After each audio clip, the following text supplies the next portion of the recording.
right, good afternoon.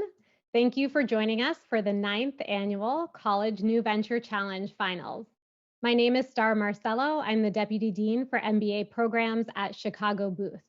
I also have the distinct pleasure of teaching the undergraduate New Venture Challenge course, which has brought us all here together today. This undergraduate program and class is one of the 5 New Venture Challenge tracks, sharing the same startup acceleration process that has made the NVC the #1 university accelerator program in the country. This is the program that helped catapult Grubhub, Braintree Venmo, Simple Mills, Tovala, QB, Quavos, Fronden, Debate It Forward, and many, many more. I'm very pleased to welcome those of you who are tuning into the live stream. What you're seeing today is the culmination of a process that started many, many months ago in November of 2020. This year's college NVC, in fact, has been one of the most competitive in the history of the program. We started with 36 team applications back in November and selected only the top 15 to enter phase 2, working with the faculty and coaches starting in January to hone their business models. And what you see today are only 6 of the 15 who will be presenting. This year's cohort is special. It includes a select group of entrepreneurial students from the Granger College of Engineering City Scholar Program from the University of Illinois at Urbana-Champaign. This is in addition to the University of Chicago undergraduate students. The City Scholars Program is a semester-long study and work program which enables students from University of Illinois to intern in the city's tech sector while completing coursework. The CNVC course is the cornerstone of the fairly new Startup City Scholars Program, which is designed for students working on their own ventures. I hope and I think that you will be blown away by the quality of today's pitches. And I'd love to take all the credit in the world for that, but it's not the case. There is a small village of people who have contributed to this moment.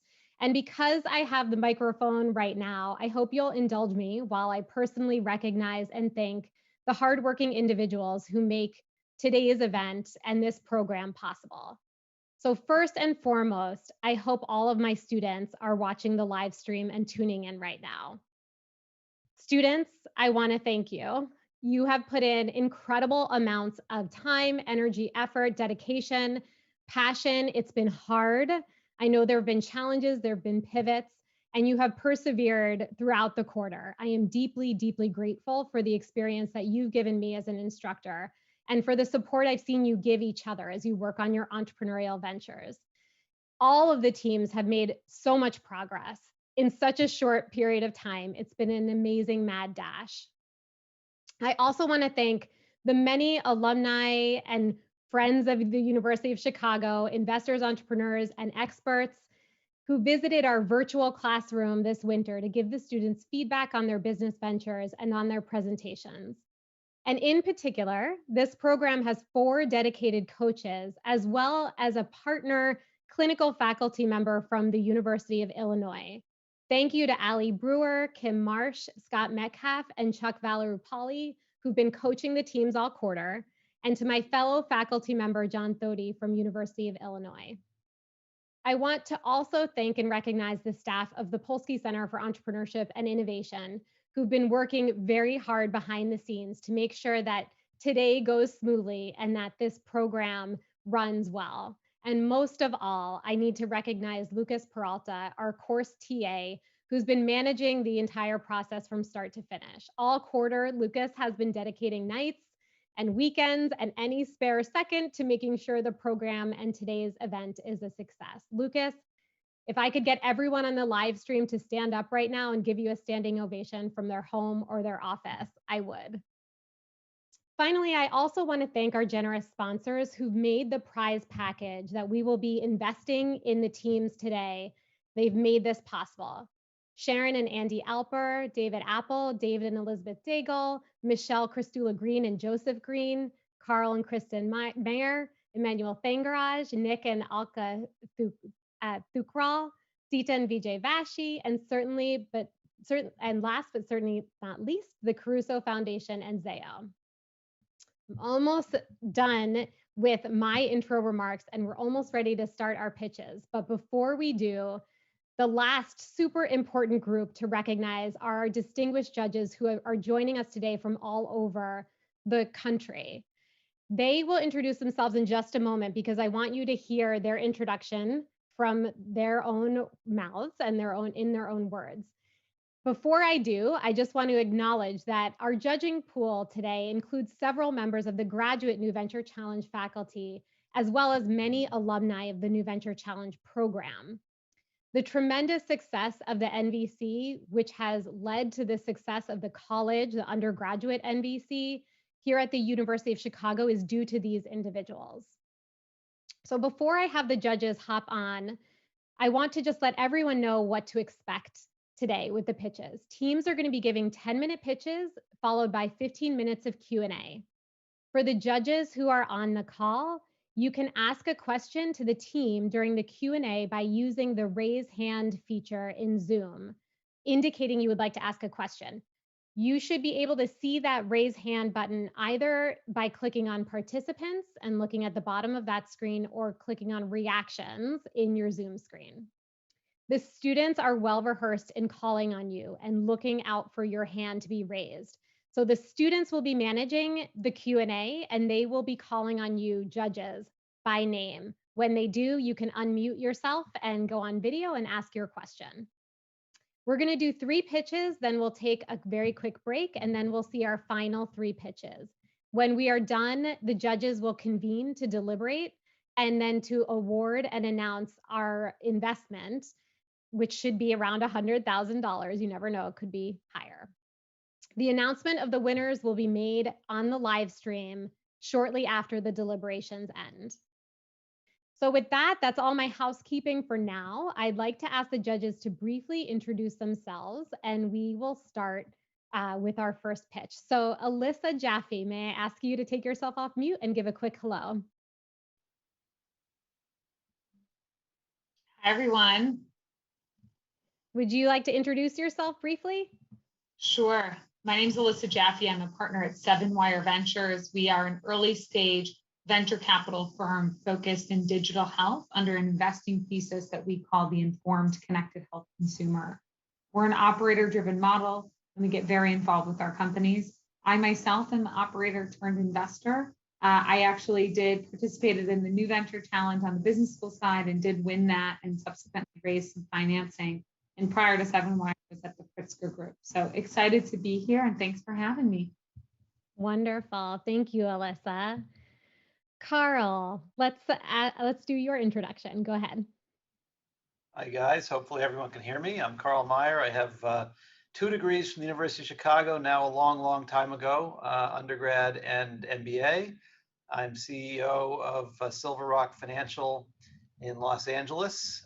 It's a multi-billion-dollar investment management firm focusing on less exciting things than what you guys do, mostly fixed income, distressed debt, leveraged loans, high yield bonds.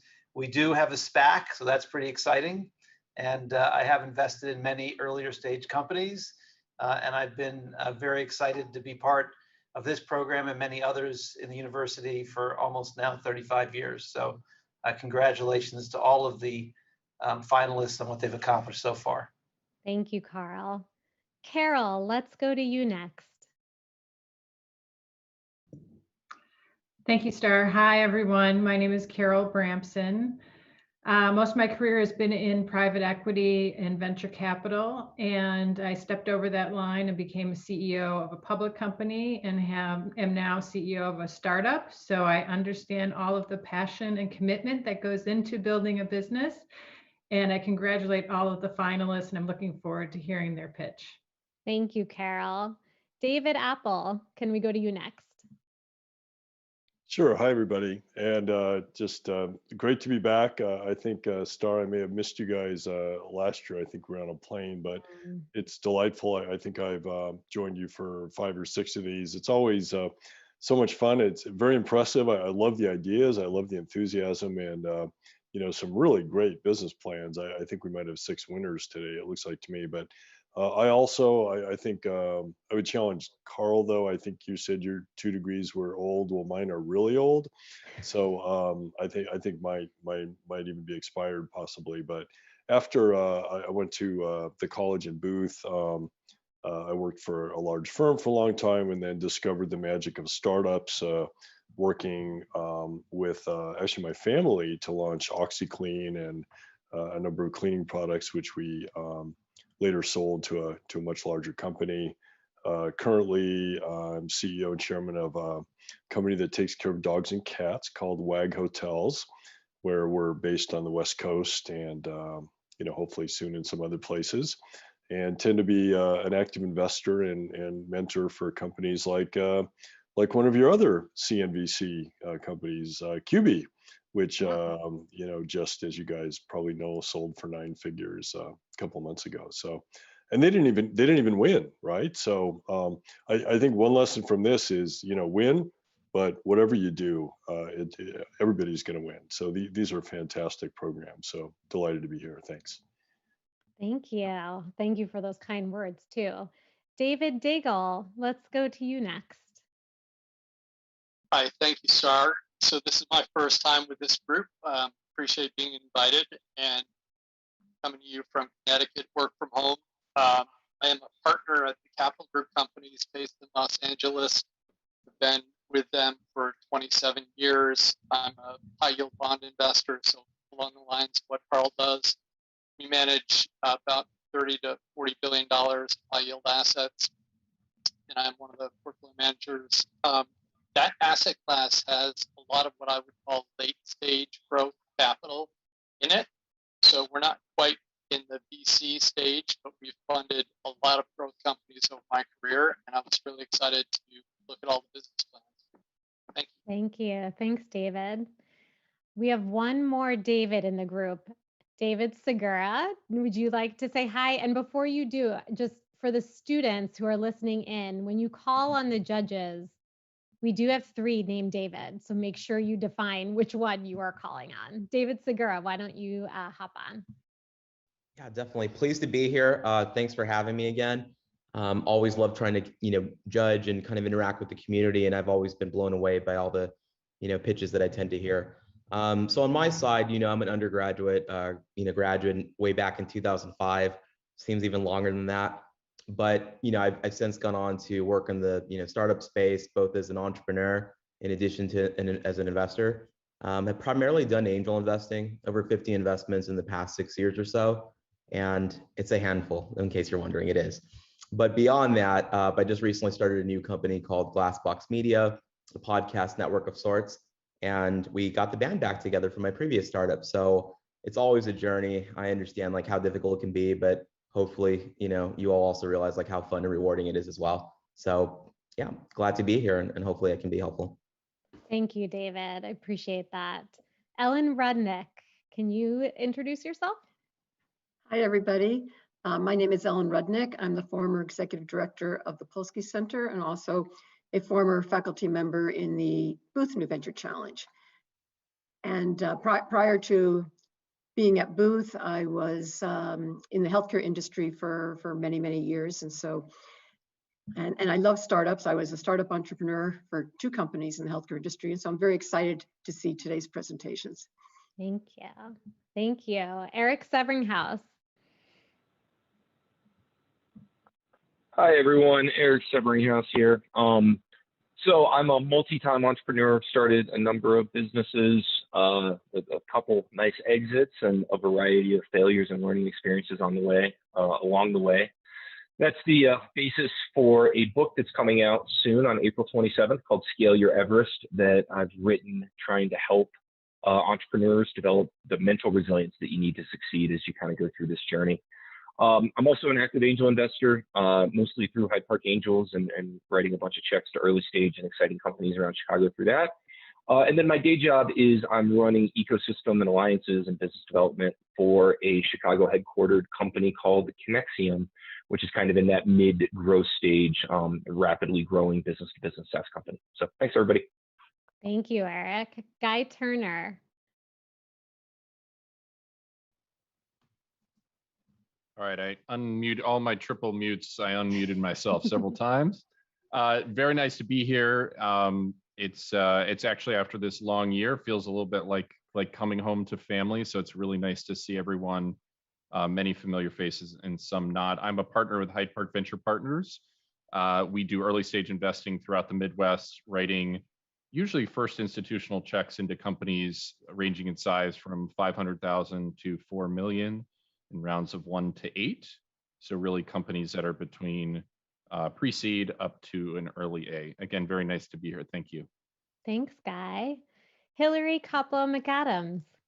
Thanks, Star. Hey, Thanks, good Hillary. afternoon, everyone, and thank you for the fabulous submissions. I really enjoyed reading the business plans, and I'm looking forward to hearing from each of you.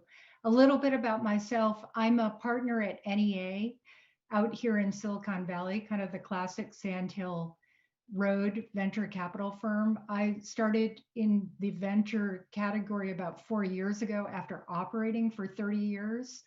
And you'll recognize some of the companies that I was associated with when I left the University of Chicago in 1987, a graduate of the Harris School. I joined a small startup called Oracle Corporation and spent 18 years there. And then I left and I spent time as an executive at Intuit. I then went to Salesforce and helped scale the company from 500 million to 6 billion. And then my last stop was taking a company called New Relic public. So I look after enterprise tech and security investments, and I'm just thrilled with the quality of the submissions today and looking forward to the dialogue. Thank you. Thanks, Hillary. We'll stick out with the Silicon Valley crew. Emmanuel Thangaraj, would you like to introduce yourself? Hey, thanks, Star. Emmanuel Thangaraj. I'm a graduate of the college and the business school. Been associated with the university. Probably spend more time with the university now than when I was a student. My professional and academic relationship with the at the university are intertwined. I began my first venture job as an associate for Arch Venture Partners, and then worked for 26 years as an executive, as managing director of Essex Woodlands, and now start my own companies here out in the Valley with old buddies from many years ago, and have been a great association with the university. I recall the first board meeting of the Center for Entrepreneurship before Michael Polsky made his gift when Ellen was a new recruit to the university, and a shout out to her for everything that is now Polsky and all the great work that Star is continuing. So delighted to be here. Thank you, Emmanuel. Totally echo that. Jennifer Freed, can you introduce yourself? Hi, everyone. I'm Jennifer. It's a pleasure to be here. I think back to a year ago, I think this was the last large group gathering that I went to before the world seemingly shut down. I'm a Booth grad, class of 2015. We were an NBC company in 2015. And I left business school and actually worked with Emmanuel, who just introduced himself, for a couple of years at his fund, and later left to focus on building our company, Explorer Surgical, into the company that it is today. And we're a case support software platform for the medical device industry. Thank you, Jennifer. We're thrilled that you are here. All right, Lewis Goldman, let's go to you next. Hi, I'm Lewis Goldman. I've been president of this now for 9 years. We've seen a lot of exciting teams. There are a lot of great ideas that come out of this. I spent 30 years of my career in really large law firms, both in New York and in Chicago. I'm a graduate of the law school. But in recent years, I've become the general counsel and part of the management team of a very fast-growing technology company called Block Inc., which is in the blockchain space. 2 weeks ago, we released a decentralized finance product, and 2 weeks later, we now have $500 million of money locked up in it. We're about to launch a product from a different subsidiary, which is going to create the first North American institutional mining pool, which we think will be really successful. We've lined up 7 or 8 major players to be part of that. And we also have an enterprise business where we sell software and services to big companies like Discover, Citibank, and others. And I'm very happy to be back. And we've seen a lot of great things, and I'm sure we'll see more today. Thank you. Thank you so much. Mark Tebby, let's go to you next. Thanks very much, Star. My name is Mark Tebby, and I've had the honor to judge every CNVC with Lewis Goldman, and I'm thrilled to be able to do it again. By day, I am at Booth as a faculty of the Graduate New Venture Challenge. I've had the opportunity to work with quite a few people on this for that. But I actually, from background, am an engineering student from the University of Illinois Urbana-Champaign. Not that that will sway my judging today, but I'm thrilled to still have that affiliation. And also being involved in helping start City Scholars. I've been thrilled to see where it's come along, and I'm so excited by reading these plans, see where it can go. I'm actually also an active investor. I've just tallied up for last year. I have 134 active investments in startups across Chicagoland and a little bit of the Midwest. So I'm excited to be helping give back to the community that way, hopefully getting some returns on some of those. But more than that, I also spend a lot of time trying to help people understand why Chicago is a great place for growing your tech business through sharing Chicago Next. And most importantly, it's the affiliation with Booth and being able to see this. So I'm excited to be here today. Thanks. Thank you, Mark. Mei Xu, can you introduce yourself next?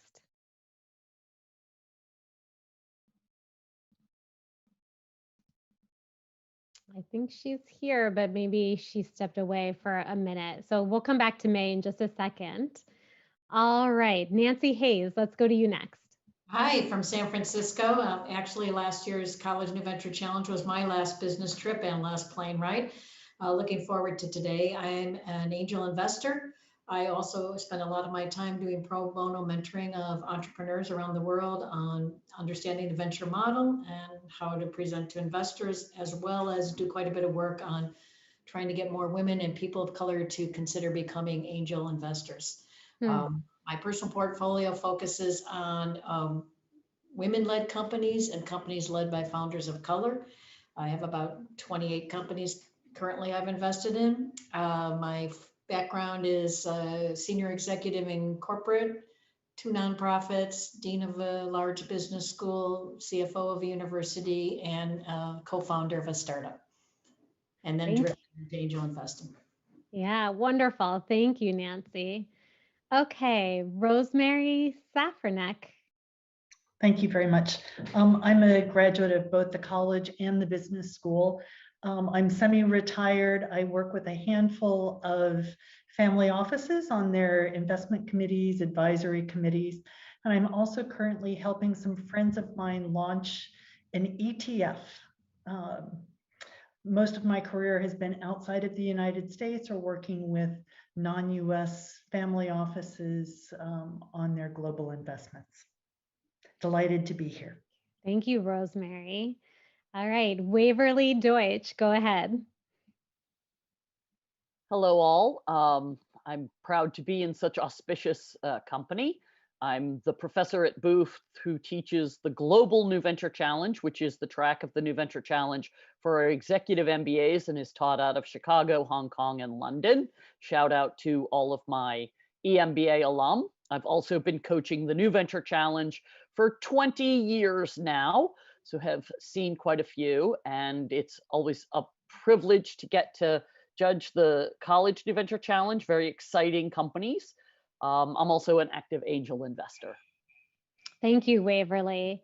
So we have one more judge, May, but she, I think, stepped away. And so when she comes back, we'll try to keep an eye out and have her introduce herself. But with that, I want to invite everyone on the live stream and all my students to give a round of applause to all of our judges who are incredible. And we are so glad they are here. And we are very eager to get started so they can see these great teams. So may I invite our first team to get ready to present, and that team will be Philo.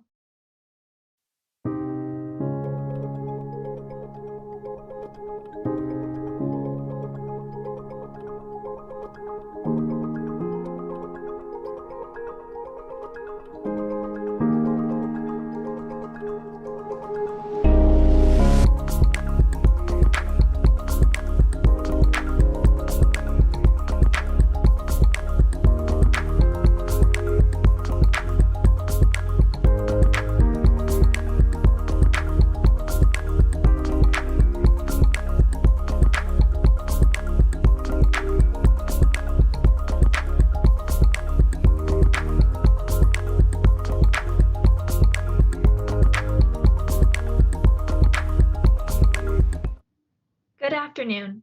My name is Cameron and we are Team Philo. You're probably looking at your screens right now, questioning why you're seeing a grapefruit that you may be thinking looks like something else. Yes, this is to address the elephant in the room. The grapefruit looks like a vagina and women have periods every month. We're here today to talk about the period product for women who no longer need to settle. In a $37 billion industry, Philo is here to disrupt and lead the current lackluster period product market. Phoebe, who is an expert in market research from her background in consulting at Bain & Company, will kickstart our journey on the Red Sea. Thanks, Cameron. A lot of you might be wondering at this point, period products, hasn't this issue already been solved? Here's what pads, tampons, and menstrual cups looked like 90 years ago. And here's a picture of them sold in the aisle today. Technology has changed a lot in the past 90 years. We built airplanes, smartphones, and even sent a man to the moon, but not for period products, despite being a monthly obligation for half of our population. The 21st century modern woman no longer wants to settle, and with Philo, they no longer need to. So why does it matter? After all, they say, if it ain't broke, don't fix it. Well, it's broke. We surveyed 490 women and interviewed more than 120 to understand our customer. Tampon user Sarah told us, I leak through my clothes often. I have to change my tampon every 4 hours to prevent leakages. It's so inconvenient. And cup user Anna disclosed, took me 2 years to place the cup correctly. Also, I can't clean it in public. I have to carry the bloody cup in my bag all day. The blood gets everywhere and it stinks. True to these testaments, period products fail to serve their purpose. In fact, 70% of women have asked a friend to check if they leaked in their clothes. Not to mention the inconvenience, women rush to the restroom 21 times during a cycle just to change out her tampons. And the problem isn't just with tampons, because 40% of menstrual cup users complain of the mess that difficult insertion and removal create. What do all these indicate? The current products in the market are not sufficient in any of these categories. So how does Philo solve these problems? Our patent pending design, Philo, consists of 2 products, the disposable collecting product and the reusable applicator, as you can see in our CAD models. The fill has 3 differentiating factors: size, drawstring, and materials. First, the fill retains 40% more period than any other products to prevent leakages. Second, the new patented drawstring feature cinches the sac to enclose the period for mess-free disposal. Third, all the components of the fill are made of medical-grade materials proven safe by the FDA. Our reusable applicator lowers the steep learning curve of the current products, making it easier for first-time users. We have developed the design with the medical consultation of Dr. Sherry Snow, the chief of gynecology at UChicago Medicine, who ensures the efficacy of our design. Mary, a medical device patent holder and bioengineering major at MIT, has led the patent process. So how does it work? First, set the fill in the applicator. Then, insert it by pushing the stem of the applicator so the fill is correctly placed in the body. After 12 hours of worry-free usage, simply tuck the string to cinch the bag and dispose of the fill. And voila, welcome to Philo. Now, Helena, who has expertise in procurement consulting with GP, will explain the market. Thanks, Phoebe. Now let's talk about the market opportunities that you don't want to miss. At any given time, 800 million women worldwide are menstruating. Our total available market is 2 billion menstruating women, which is 53% of the global female population. Philo targets the 88 million menstruating women in the US. Among those, we plan to penetrate into the tampon and menstrual cup user market, as Philo combines the best aspects of tampons and cups. A market with 20 million women in the US alone is available to us and ripe for disruption. The growing vocalization of women's needs have instigated market growth and investment in a historically underfunded industry. And our survey shows that, in fact, 70% of women are actively searching for a better solution. The demand for period products is a non-negotiable, and Philo is an opportunity not to be missed. Let's further examine what's out there. Currently, customers are forced to choose either long-lasting or mess-free products. Take pads and tampons. They are easy and less messy to use, but need to be frequently changed out every 4 to 8 hours. Then we have cups and discs that can last up to 12 hours, but are notorious for being messy. And that's it. These are all the products that are out there for women. Don't you think that for something that has affected women since the beginning of time, there should be better solutions? Well, that's where Philo comes in. Capturing this unique opportunistic space in the market, Philo marries the mess-free design with long-lasting qualities to fill this gap and fulfill modern women's needs. Our revenue model is simple, effective, and allows us to directly engage the consumer while forecasting demand. As a D2C, we will be using the razor blade model via subscription and in-store purchases. Philo will follow Harry's success by building customer loyalty through subscriptions and have the majority of profits generated by refills. Our customer can purchase the starter package and can subscribe for a monthly renewal of personalized fill for $10 decided upon a short quiz. Philo is a volume-driven business where Philo's subscription model provides a source of consistent, predictable demand. We deliver significant value to our customer for a comparable price. Philo's price sets us apart from our competitor Flex Disc while improving quality. Tampon users will find Philo's comparable monthly price and long-lasting features attractive. And cup users will be able to enjoy a lower upfront cost while paying for a mess-free premium experience. Philo's pricing strategy is to deliver quality and meet our customers where they need us to be. Now I'll pass it along to Cameron, who has experience in marketing from working at a health tech startup. Thanks, Helena. Our go-to-market strategy hones in on an omni-channel sales approach, similar to Harry's. Harry's successful expansion from a D2C online subscription model to retail stores tripled their revenue. Similarly, we will run an e-commerce business in our first year. After we build brand recognition, we will partner with retail stores to increase reach and to decrease growing online consumer acquisition costs. Multiple channels will allow us to quickly adapt to changing purchasing trends. Next, our consumers base their buying decisions on aligned brand missions. Therefore, Philo's community needs to reflect our mission of female empowerment. The first stage in our go-to-market strategy is online community building. We have already launched our social pages, including Instagram, Pinterest, and Clubhouse, where we curate value-based content such as educational discussions and empowering posts. Going forward, we plan on partnering with inorganic channels such as influencers, promotions, and advertising. Offline, we will be building our community through programs such as Campus Ambassadors. We will also engage with various social organizations by donating period products to at-need women. Our product will have a ratio of lifetime value over customer acquisition cost of a stellar 5.1.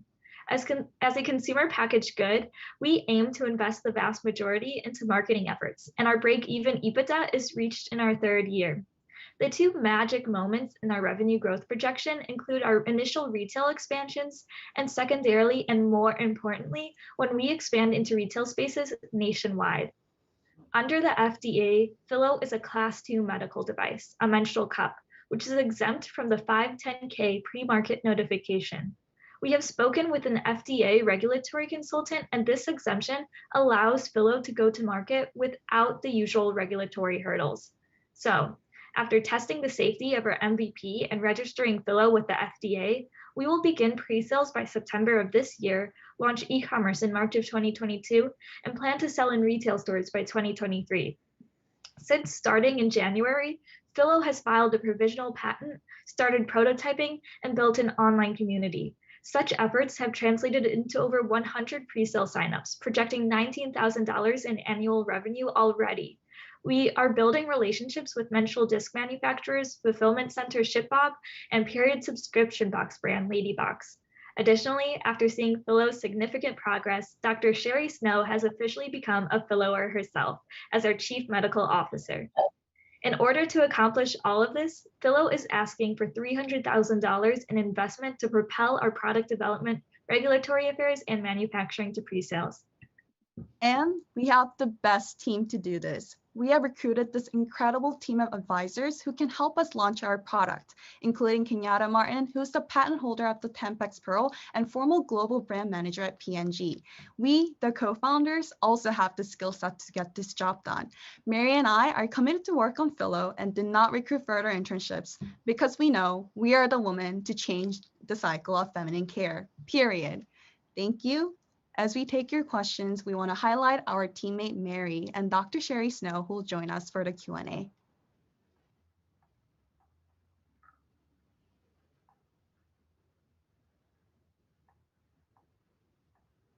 So now we will be taking questions. If, first of all, Dr. Sherry Snow can be spotlighted as well. And Judge Lewis Goldman, we would love to answer your question. I thought it was an excellent presentation, and I'm very impressed. I'd be tempted to invest myself. Tell me about the patent, though. You filed a provisional patent, but when will you file a full patent, and how strong are people telling you the patent will be? I can take that question. Mary, if you go to slide 47. So yes, we filed a provisional patent earlier in February, and we plan, once that patent expires, to expand to PCT in order to make sure that we are legally protected in outside countries. And we will also be filing a non-provisional. We are also making sure we're building a good legal team in order to back us up. So we've already been in contacts with firms such as Muscheles as well as Kirkland and Ellis. Great. I think that'll be critical to your success. Thank you for that. Judge Waverly Dosh. Hi, team. Such a pleasure to see you again. I'm going to ask the same question I asked last time. What's the actual status of the product? And then also, does this make sense as a Kickstarter to pre-fund your first round of inventory and generate some buzz? Yeah, for sure. I can take that question. To answer your Kickstarter question, this is definitely something we are looking forward to and will further plan out. We have been speaking to Rota of QB to discuss further plans for this. In terms of the prototype, Mary, if you can go to slide 44. So in the past 2 months, we have completed the concept and design as well as the EVT stages.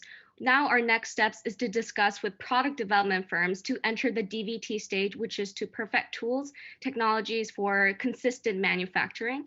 Mary, if you can go to slide 45.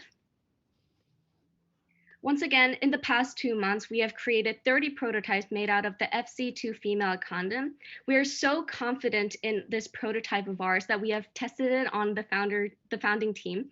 And our review is that it creates a leak-free experience up till 14 hours, is extremely comfortable, and creates a premium user experience compared to the other products that we've tried in the market, including the Diva Cup, the Flex Disc, Lena Cup, Tampon, etc.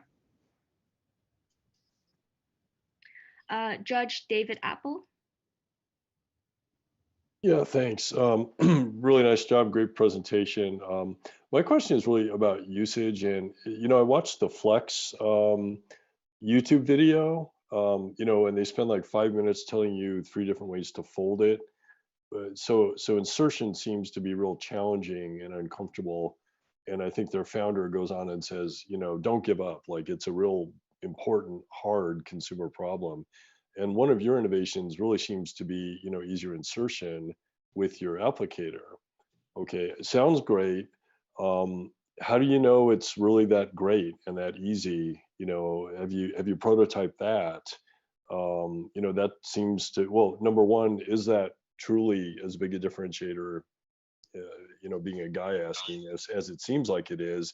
And number two, how do you make sure it's just really that easy and that comfortable? Yeah, that's a great question. And this is something that our team has been really looking into as well. So far, in terms of the prototyping stage of the applicator itself, is where we've snipped the part of the Tampax Pearl applicator, and we've tried putting in our prototype, and it is placed perfectly. We do not have to use fingers, no mess is created. And we want to further go into the prototyping stage to perfect our design by partnering with 3D printing labs, as well as going into the DVT stage with prototyping development partners as well. Judge Carol Bramson.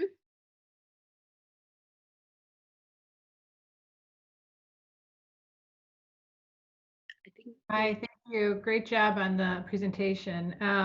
And great job on those pre-sales. That is really impressive. And I'm curious as to who you see as your early adopters, and also, again, around this whole, the Flex product does seem to be the closest kind of competitive option. I'm curious a little more about the competitive advantages of what you're offering here.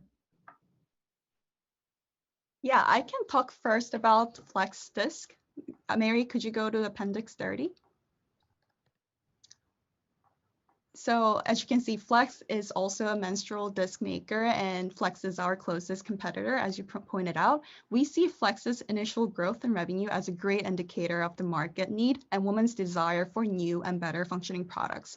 However, we believe that we can do better. Just like other startups, Flex Disc has not been innovated because they simply acquired a Soft Disc, which was the first menstrual disc manufacturer in 1994. However, our product is being innovated right now as we speak. Because of the time left in the innovation, we believe that we can capture the pain points of the woman that Flex Disc has missed. Helena, would you like to talk more about the target customer? Yeah, Mary, if you can go to slide 35. This is one of the many customer personas that we have created. She is in the age ranges 15 to 30. She's young, busy. She lives an unapologetic life, and that is the attitude she applies to her period as well. She loves to try the newest technology, including AirPods, the latest headphone sets, etc. And so she applies the same customer behavior to period products as well. And we understand that it is difficult for women to get women to switch. And so we will be meeting her. We will eliminate the step of her finding us. We will meet her wherever she is. That is the Instagram platforms, the Pinterest platforms, as well as the Clubhouse platforms. And we will be delivering our solution in a compelling manner. Judge Alyssa Jaffe.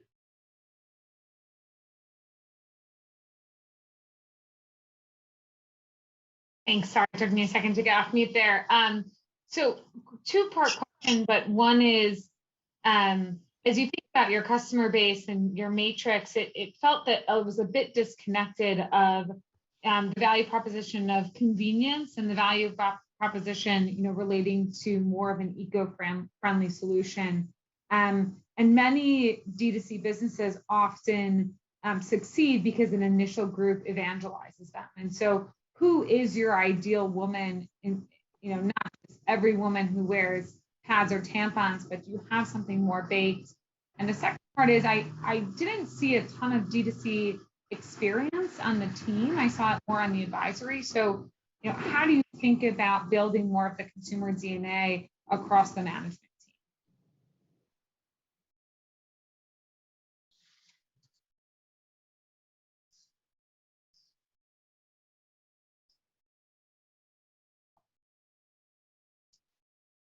So I think there was yeah, I can speak more about the sustainability part that you just mentioned. We acknowledge that sustainability is a growing trend in CPG. And Mary, could you go to slide 58?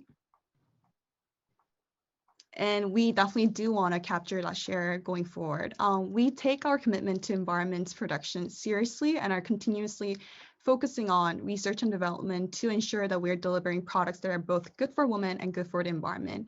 We recognize that our product is disposable. However, Philo can still achieve significant reduction in waste because women would use fewer period products overall after switching to Philo. So Philo decreases waste by 80% through its long-lasting feature. We also understand that it is hard to meet both extremes of the market, which is convenient disposable product and reusable sustainable products. So we will be launching a new product line for reusable Philo, like Soft Cup did, where the only difference is the materials used. We also want to add that the customer persona we have created is the lowest hanging fruit. And we believe that through social media initiatives, they will be the main source of this cult following that we hope to comprise with the right kind of funds allocated. Judge Mark Tebby. Thank you very much, Lena. Great presentation, interesting problem, one I really can't opine on. But I do have a question on the dates of which you've started to really focus on when you could have this available, given the state of where you are. Could you refresh your dates, and knowing where you are in the actual production cycle of both the prototypes that you're working on for the insertion tool, as well as the products that you may be using for the disposable component? How do you think, what makes me think that you're going to be able to turn that as fast as you portray it to be? Yeah, for sure. Mary, if you can go to slide 44 first. So this is the timeline that we have come up with. We believe that we're ready to talk to the DVT, ready to advance to the DVT stage. And Mary, if you can go to slide 46. These are the main partners that we've plan to partner up in order to enter the main DVT stage and the prototyping stages. We actually have a meeting with Inventus partners scheduled for tomorrow, and we will be also exploring ideas of forming relationships with MFG as well for a potentially cheaper option. Right, but you had indicated in your following comments that you were going to be able to release later this year, or early next year, to go to be in market. Right. Mary, if you can go to slide 17. Yeah, so currently we have finished the EVT stage. We hope to go finish DVT and PVT stages, which is essentially just consolidating the manufacturing process. And before entering pre-sales, we hope to be able to be completed and enter mass production. And in terms of mass production, we have actually begun speaking with a close family friend of ours who has experience manufacturing menstrual discs in the past, as well as exploring options to go to mass produce through Chinese manufacturers as well. Judge Carl Meyer. Hi, hopefully you guys can see me in a second here.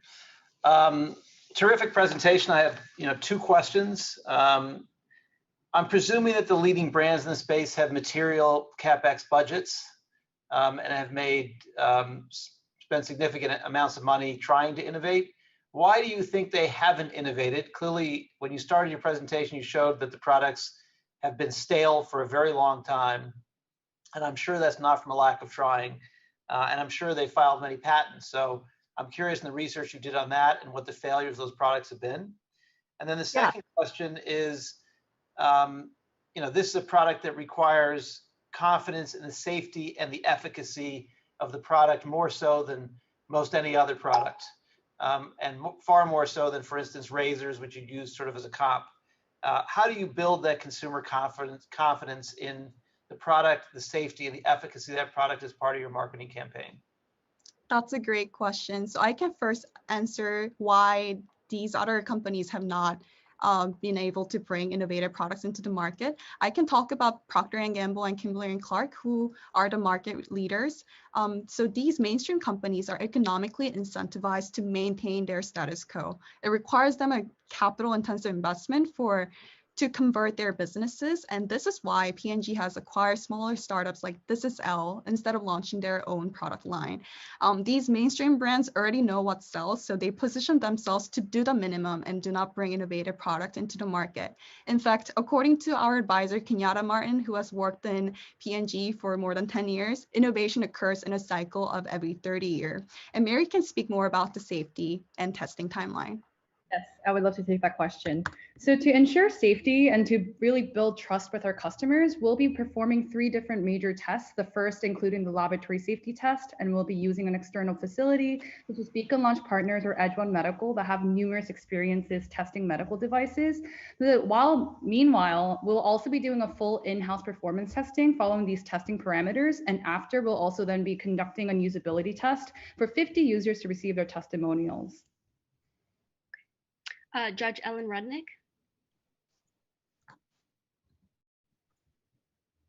Hi, nice presentation. My question is really about your target market, and actually it goes to the last question in terms of safety testing that you're doing, the biocompatibility issues.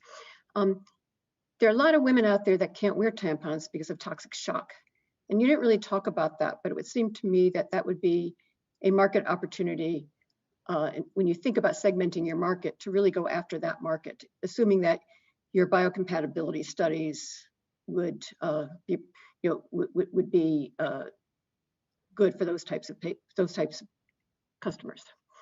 Yeah, I can speak to that. I'm Dr. Sherry Snow. I'm Chief of Gynecology and Minimally Invasive Surgery at University of Chicago. The products that we are using are all used in other medical devices, and many of them are used in the vagina for prolonged periods of time, sometimes even up to months. So we do have a track record of these products being used for a prolonged period of time without the worry of toxic shock. Judge Nancy Hayes. Thank you very much, Ellen. In the previous question answered a lot of my questions. It was really regard to regulation, and it sounded like you had an informal opinion of a class 2 with exemption. I was wondering if you're going to go for a formal determination, the 513G. And then was wondering if your user studies were going to really look at potential adverse impacts such as allergy, abrasive material responses, et cetera. So I can definitely take that question. So as of right now, because we want to get our product to market quickly, but also because we understand that the safety is a very big issue, and also just to build the customer trust, we will be performing a biocompatibility testing that actually follows the FDA standards for Class 2 medical device. And the manufacturers that we'll be using will also follow the ISO and the SOP standards required, also following the GMP practices. And so we can definitely ensure the safety for our customers. Down the line, we may think of also applying for a FDA 510K pre-market notification, but as of right now, I think we'll just be doing the safety testings. Thank you. Thank you for the questions. Judge Jennifer and Judge David, we will follow up with you separately. Thank you. Thank you, Team Philo. Great kickoff to the CNVC finals. Thank you for presenting first, and thank you, judges, for your excellent questions. Okay, judges, I want to remind you that you have some feedback forms and scoring sheets that have been shared with you that you should go ahead and fill out now for Team Philo. And while you are filling those out, we will transition to our next team, which will be Deep Walk.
My name is Brandon Yates, CEO of Deep Walk. We make a scanning app that automates civil engineering inspections. Engineers perform billions of dollars of inspections every year, and automating them makes huge profits for us, huge profits for engineers, and huge savings for society. Curb ramps are ramps at the end of the sidewalk that allow people to cross the street. There's 16 million of these ramps in the US, and 90% of them are dangerous to people with disabilities. These poorly designed ramps can block wheelchairs, fail to signal blind people, or trip someone using a walker. To stop this problem, the Department of Justice requires cities to inspect every single curb ramp on a 5-year cycle. These inspections take a trained engineer almost 20 minutes each, and the average city has over 10,000 of them. Cities simply don't have enough engineers, so they get sued, big time. Chicago, $50 million. Seattle, $294 million. New York City, $1.5 billion that they have to spend on curb ramps. Over 250 cities have been sued, and they're scrambling for a solution. Deep Walk scanning app lets anybody do these inspections in just 30 seconds. You simply log into the app, take a video of the ramp, and hit send. Deep Walk's computer vision software does the inspection for you. Then you go to the Deep Walk web app and download everything you need, including completed inspection reports, a map of where the bad ramps are, and a 3D model of the ramp. And our pricing is only $25 per scan. The Deep Walk app lets interns do the same inspections as engineers in just 7% of the time. It takes an engineer almost 20 minutes and $50 in labor for each inspection. With DeepWalk, interns are doing the same inspection in 30 seconds for $26, including DeepWalk's pricing. This lets cities quickly and cost-effectively avoid lawsuits. DeepWalk will sell to cities first, but our target customers are for-profit engineering firms. These firms sell sidewalk inspections to cities and get paid almost $75 each. DeepWalk savings in time and training boost their margins from 5 to 30%. This helps them outbid their competitors and opens up a $240 million annual market opportunity for them. These engineering firms are massive and can have hundreds of offices worldwide. A sale with the headquarters of just one firm can lead to DeepWalk being used across the world. Selling to consultants can also help us avoid the long sales cycle for cities. We're going to start with curb ramps, but consultants want more. They want us to automate the $150 million a year in manhole inspections, $175 million a year in bathroom inspections, and the over $200 million a year in parking lot inspections. These are just 3 of the hundreds of different inspections that we will automate with the same exact technology. Our CTO, Anshul, is going to tell you exactly how that tech works. Thanks, Brandon. Now our tech has 3 steps. First, we take the video that's provided to us by the user, and we use that to turn it into a 3D model. Next, we have additional sensor data that's collected from the user's phone, and we use that to create a true scaled version of the 3D model, so that finally our computer vision algorithm can look at this true scaled model and automatically extract the measurements needed to fill out the inspection report. Now this is complicated, but we've been working on development for over 3 years, and we've developed our mobile app, web app, and our 3D modeling software. In fact, right now, you can use our app to make 3D models scale to 95% accuracy. We only need to reach 99% accuracy on the scale algorithm, and then we have to add 2,000 more training samples to get our computer vision model working on the initial use case of curb ramps. If we want to add a new inspection type, all we have to do is retrain this computer vision algorithm with new data from the new inspection. So basically, all we have to do is repeat this last step for new inspections. Being able to do this and automate new inspections so quickly creates a huge opportunity. Our $9.4 billion TAM represents the annual global market of inspections that DeepWalk can automate. And the $1.9 billion SAM represents the inspections done just by US civil engineering consulting firms who will be our initial customers. The $285 million sum represents the inspections which are done by the largest consulting firms who we're going to be targeting first. As you can see, this is a big market, and so we aren't the only company that have tried to use technologies to speed up inspections. BlueDag is a company in the accessibility space that makes an app that lets users digitally fill out and file inspection reports. Esri and Trimble are 2 companies that each make over $1 billion in annual revenue, and they make apps that let their users take notes and add measurements to mapping software that civil engineers use. Now, these companies are great at organizing inspections, and they make a lot of money from engineers. But with all these products, engineers still have to take measurements by hand. Because DeepWalk automates the physical process of the inspection, we're able to create a value in training and labor reduction that these companies can't match. So we bring this product to consultants through this 3-step go-to-market. First, we pilot our curb ramp product with cities to build credibility. We then use this credibility to market the product to civil engineering consultants. And after we establish some sales with these consultants, we cross-sell them new scan types like manholes, parking lots, and accessible bathrooms. We've made huge progress on this plan. New York City, the recipient of the $1.5 billion curb ramp lawsuit, heard about our technology, and their Department of Transportation reached out to us. They gave us their feature and accuracy requirements for our product, and we're on track to meet them by midsummer. Furthermore, 3 weeks ago, we met with the accessibility team at HDR, which is an engineering consulting firm with over 200 offices in 13 countries. They gave us similar requirements as New York City's Department of Transportation, and they're interested in piloting our technology as we get more testing completed. Now our team has been working hard to meet these requirements, as well as develop a pricing and business model based on what we've learned. And our business lead, Curran, will explain more about how that business model works. Thanks, Anshul. Our revenue model is based on selling contracts for several thousand scans at an effective price of $25 per scan.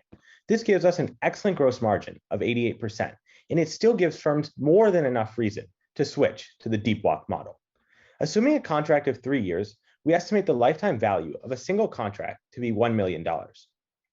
We estimate the initial customer acquisition cost to be approximately $220,000, giving us an initial LTV to CAC ratio of 4.54.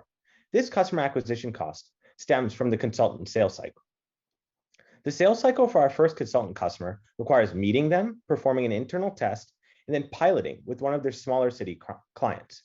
This process can take 6 to 12 months, but significantly shortens as we gain credibility. Successful third-party testing removes the internal testing requirements, and a successful pilot with New York and a few smaller cities will reduce our customer acquisition costs by a further $60,000 in 6 months. 6 months. This puts our long-term customer acquisition cost at $145,000 and our LTV to CAC ratio at 6.9. 2021 and 2022 will consist of following through with our go-to-market plan of piloting with cities and consultants to build credibility. In 2023, our goal is to get our co-brand product into 10 consulting firms. This is when we will reach our break-even point for profitability. By 2024, we will be ready to pilot our manhole, parking lot, and accessible bathroom inspection products. In 2025, we plan to make $50 million in revenue and $20 million in profit by selling these new inspections to engineering consulting firms. From 2025 onward, we will rapidly grow our market share and profit by developing new inspection products and acquiring new consultant customers. Now I'll hand it back over to Brandon to tell you about our team. Thanks, Karan. So why are we the team to tackle this market? Well, first, we understand it. We performed over 100 customer discovery interviews with city engineers and consulting firms to identify their inspection problems. I even interned part-time at a local engineering firm to learn about their most challenging inspections. Wesley, Karan, and Nina are the business team. They've interviewed sales specialists and other engineering software companies to develop our go-to-market and pricing model. Our advisor, Greg, was the accessibility specialist at the Colorado Department of Transportation, and he is now a senior consultant at HDR Consulting. He's making sure that our product meets the needs of both cities and consultants. Anshul, Vishal, and Navam are our tech team. They've spent the last 3 years, including 2 full-time summers, building the unique technical skills and product that DeepWalk needs to succeed. In that time, they developed our cloud platform, 3D modeling algorithm, and deep learning models. We love automating inspections, and we can't wait to launch our careers solving this problem. And we have 3 major milestones to meet in the next 9 months. First, we'll meet our tech requirements by May. Then we'll spend the summer piloting our product with New York and a few smaller cities. And this will put us in a strong position to raise a seed round of funding in the fall. We are asking for $75,000 to meet these milestones and support 3 full-time team members this summer. We are DeepWalk and we automate inspections. Thank you for your time, and we look forward to your questions. Yeah, Judge Nancy. Thank you very much for sharing this exciting story. Just a question on whether you feel it would be important or helpful to meet with the DOJ reps who to see if they will bless these proposals from cities who say they tend to use this technology when they issue proposals in response to their RFPs. Yeah, I'll pass that off to Brandon. Yeah, so we have talked to certain Department of Justice officials, and that generally they push it over to the Department of Transportation. But as far as like the actual rules go, pretty much you have to show that you're really trying as a city to avoid lawsuit. And this is an excellent way, a very high publicity way for them to say, like, we are trying this brand new technology that's going to let us fix a whole bunch of curb ramps really quickly. And that's really like the core of what allows them to avoid these issues with the Department of Justice. But we would like to continue that relationship. Thank you. Judge Ellen. Hi, nice presentation. Maybe I missed it, but my question is related to the intellectual property here. I mean, do you have intellectual property? Are you able to protect your technology? Because as you've shown, there are some pretty well capitalized competitors here. Yeah, I'll let Anshul take that one. Right. So the individual components of our technology are not proprietary, but the pipeline as a whole, so all the components connected together, is proprietary, and we are looking into patent options. But you haven't filed patents yet, right? No. We did file one 2 years ago whenever we initially started, but we filed a non-provisional patent or a provisional patent application. But since we actually have started like building the product, we've had to change most things. So we are interested in further looking at patents now that the technology is stabilized. Thank you. Judge Guy.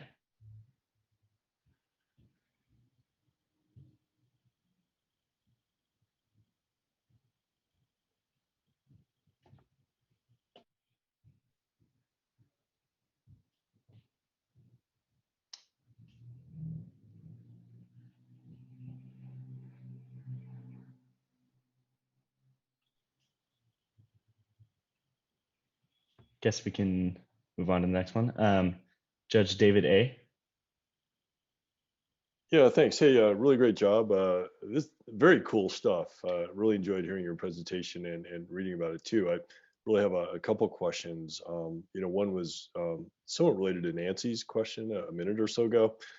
Is there like a American Institute of Surveyors, that you would want to get like a certification from, like a blessing, maybe even prior to DOJ type kind of communications that would sort of bless the accuracy of this approach? Yeah, so one thing about that, essentially the certification would basically come through the ADA.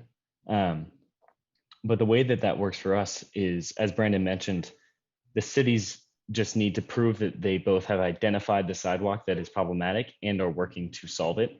So in terms of an official certification, that actually wouldn't be necessary for our product. Got it. I mean, I understand that, ADA defines the requirements, but in terms of the accuracy, the measurement itself. And I guess the second question was, are there, it seems like there's a variety, a range of things you could measure. I mean, do you see this as, able to measure and confirm, like even rise run on residential stairways? And, it just feels like you could be, could you be the Carfax of, of inspections, so to speak? And then, do you see the potential to use information in any interesting ways beyond that? Yeah, absolutely. I'll let Brandon talk about that. Actually, I want to pass that to Anshul so we can talk about some of our big data ideas. Yeah, so this is a really interesting thing. After we sell to engineering consultants, we'll have this data on accessibility in various areas. And we have all this data of accessibility, and we can create a map of accessible zones and accessible curb ramps. And we can sell this to, say, Zillow, so people can know how accessible their home is, or sell it to Google Maps so people will know how to, let's say, like get from point A to point B, but not just like in a fast manner, but in a way that's like accessible for wheelchairs or for people with canes or disabilities. So this is sort of our idea with big data, which is that we collect that data through these consultant contracts and then sell it to companies like Zillow or Google Maps to use.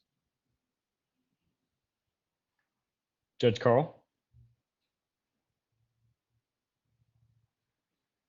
Hi, guys. A nice presentation. So I have a couple of questions, and I'll start with the setup. It seems like the biggest differentiator I saw was the scan.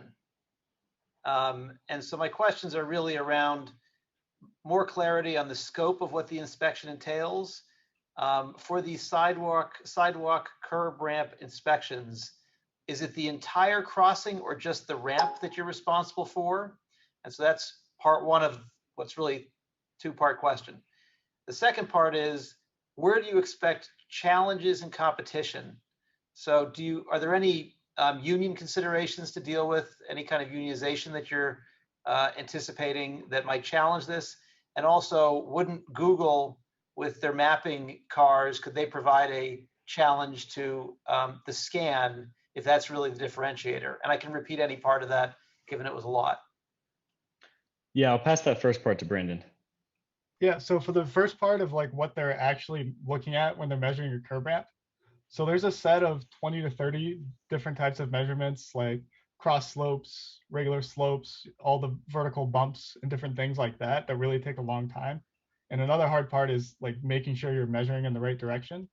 And then what really requires the engineer is the fact that there's 20 to 30 different types of curb ramps, and they all have slightly different standards. So that is really where we have our differentiation on that, because it's really hard to remember all those things and pull out the manual and be trained to do that. But for our computer vision algorithm, it's just a series of steps. We just pull out the book, type those in, and make sure that they meet the requirements. And then, sorry, can I have a reminder on the second question? Yeah, there was a three-part question there, but union challenges and also Google Maps. Yep. I also got the union one. So the biggest thing is engineers are not losing their jobs. They're just pushing their busy work and annoying parts of their job off to interns, and they still have a backlog of things to do. And then for unions themselves, engineers aren't typically union employees. There aren't any major civil engineering unions in the US. So we don't think unions will be a major issue. And then Anshul, if you want to talk further about the Google. Yeah, I can talk a little bit about that. Basically, where our technology differentiates ourselves is we create these very accurate 3D models and very accurate true scaled 3D models, and we allow people to do it with their mobile phones very easily. So it's difficult to reach that level of accuracy by just having a car and driving by without very, very advanced technology. And I would also say to that it provides a easier cost barrier for some of these engineering consultant firms, rather than having some hardware that they have to purchase or some complex way to approach it. Anyone with a mobile phone can access the app and access the software. Judge David D.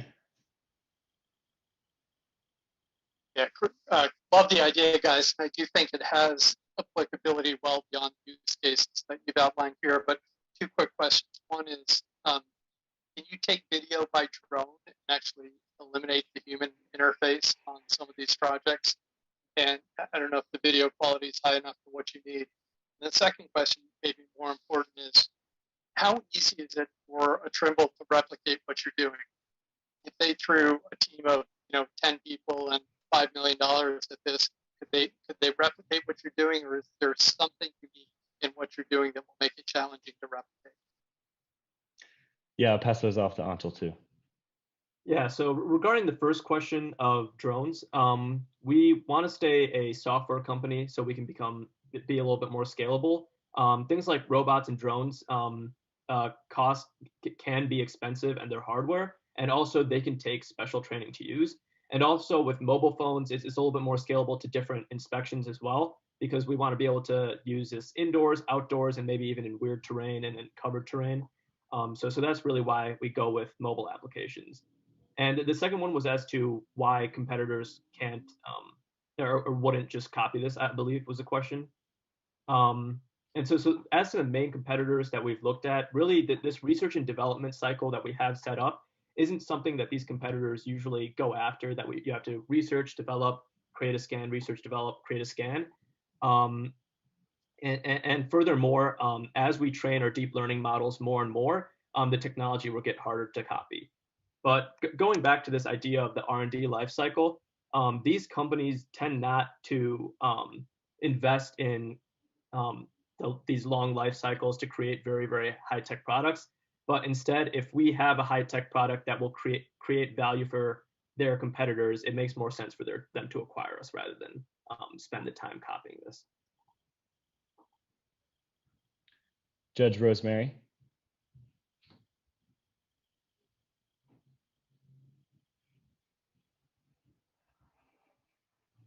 Sorry, just a second. Thank you very much. You had mentioned in the presentation that there was still more work to be done on developing the program, and that was going to be during the summer. Could you talk a little bit more about that, and what are some of the major hurdles in the tech requirements that need to be overcome in order to have the product that you think you need? Yep, I'll let Anshul take that. Yeah, so the main two things are this scale and orientation algorithm and then the deep learning model. For the scale and orientation algorithm, we're confident that we can get it to 1% scale error. Really, the biggest thing we have to develop is this deep learning model. And our challenge here is that it takes a lot of data to train things for deep learning. But the way we're tackling this is actually because we have these 3D models, we have images, and then we also have the depth information for those images. So we can train the models off of not just the RG, like the red, green, blue images that you usually see, but also off of this depth 3D information, which you can sort of see on this slide. And so because of that, we're hoping that we can train these models much, much faster than we normally would. And we've even developed our annotation software that can work with these 3D images to annotate them and create training data for it. Judge Waverly? Thanks, guys. I'm curious as to how much customization or integration is required with each municipality or each consulting company to automatically fill out their required reports. Yeah, so one really nice thing about this software and this business model in general is that there are very low adoption costs for the consulting firms. When we had a student group at UIUC learn how to use our product in less than 5 minutes. It's very easy. And in terms of the actual inspections, ADA is like a national organization, and generally things are going to be similar across the board. But that will also be part of the piloting process and the testing process, is to make sure that we are a part of the exact specifications that the city or the company might need. And so that is sort of folded into our customer acquisition cost. Yeah, to build on that, we do have examples of that. For example, New York, they wanted a north-south-east arrow in their scans, which is, not a huge deal, but it's a small additional feature we'll have to add. And then HDR, they wanted it to integrate with a certain database that they use. So all of these are minor additional features we will have to add, but eventually they'll start to overlap. And we have built that into our customer acquisition cost, and it's actually kind of a majority of it. Judge Mark? Thank you very much, team. This is a dream team of mine to see UIUC engineering and UofC business and economics teams come together. But I'm going back to your problem statement. From what I understand, the problem that a lot of these firms face when they get the cities face when they get the lawsuit, it's not so much about not having the ramps, but that the ramps fall into disrepair. And as you're speaking about it, you seem to be measuring it from, the compliance and stuff, but it doesn't seem like you're indicating where there's disrepair. For example, if one of the tactile domes is worn so bad that they're no longer functioning, or if there's a big pothole in the bottom of it, how are you actually detecting where there's wear, tear, and non-compliance issues when you do the scan for 30 seconds? Yeah, I'll let Brandon take that. Yeah, so it's really, that's actually one of the easier parts of the problem. So there's existing models or existing training sets for cracks. So crack detection it's something we've already solved with the earlier MVP. But really, we have the segmentation model, and you just give it classes of things to recognize. And pothole is a thing that we have it set to recognize, and same with like the broken detectable warnings and the type of detectable warnings. So that's not as big of an issue. The biggest issue with like disrepair is the settling of the curb ramps, and that's something that our software does account for. It's like you build it and it's fine, and then it rains a bunch and it settles and turns sideways. So it's not a huge additional issue to teach it to recognize damage. Great, thank you. All right, Deep Walk team, thank you very much for your presentation, and thank you judges for that great Q&A with the team. Judges, as a reminder, you will be submitting your feedback forms via the link that's been shared with you in the chat. So we will get ready now to welcome the next team in just a moment. Judges, please fill out your forms. Thank you so much.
Hi, everyone. My name is Ryan Choi, and we're Bridges Health, a platform for preventative cardiology where we make heart disease monitoring easy for doctors and patients.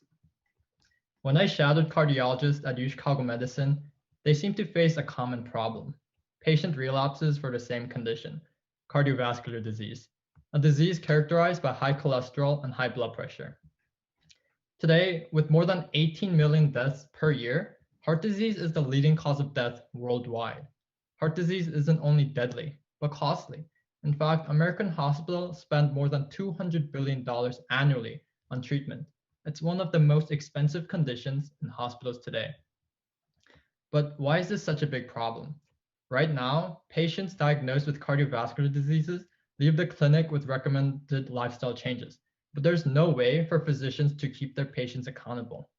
In fact, there are no platforms for healthcare providers to monitor biometrics and prevent disease outside of the clinic. This results in frequent patient relapses and subsequently increased costs for hospitals. Especially with modern shifts to a value-based care model, hospitals are losing millions due to this disease. Over 70,000 mHealth apps, such as Apple Health, Fitbit, MyFitnessPal, all track valuable lifestyle information. However, this data either reaches the physician in disorganized ways or never reaches the physician at all. You can see from this slide just how complicated and decentralized the current landscape is. In fact, one physician mentioned his frustrations. Currently, patients send me screenshots of their MyFitnessPal app for me to track the progress. It's difficult and I sometimes forget. No platforms exist, making adherence difficult. Enter Bridges Health, a platform that seamlessly synthesizes these different metrics into a coherent platform for a physician. So whatever mHealth app you use, that data can be packaged consistently so your physician has one go-to solution for remote patient monitoring. On the physician side, we have a beautiful web app that compiles patient lifestyle information on one central platform, making accessing and analyzing data easy. Moreover, with extremely busy schedules, cardiologists constantly face data overload, which has been reported as a major problem in telehealth services. To tackle this, we integrate the American Heart Association's Heart Risk Calculator, which automatically organizes which patient is most at risk. Bridges Health simplifies the data and makes the user experience for physicians a priority. Theoretically sounds great, but why would anyone use this? Well, remember, we're saving hospitals costs with preventative care, especially with the new and growing value-based care model. In our analysis, we save around $200 for each patient. From those savings, hospitals will pay Bridges Health around $10 in capitation, depending on the number of patients. For physicians, there are multiple incentives. First, based on new Medicare codes, doctors are reimbursed around $1,200 per patient for integrating telehealth into care. Second, physicians receive additional bonuses by preventing patient relapses. Lastly, patients could save anywhere between $1,000 and $150,000, depending on insurance and the type of disease prevented. Currently, there are no clear winners in this industry, but there are some alternatives.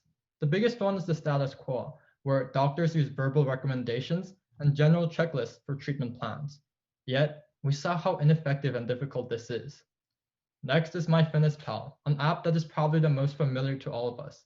It's an application where you can use to monitor your fitness and diet. And honestly, it's a great app, but it's not for doctors or hospitals, as there's no clinical interface to remotely talk to doctors.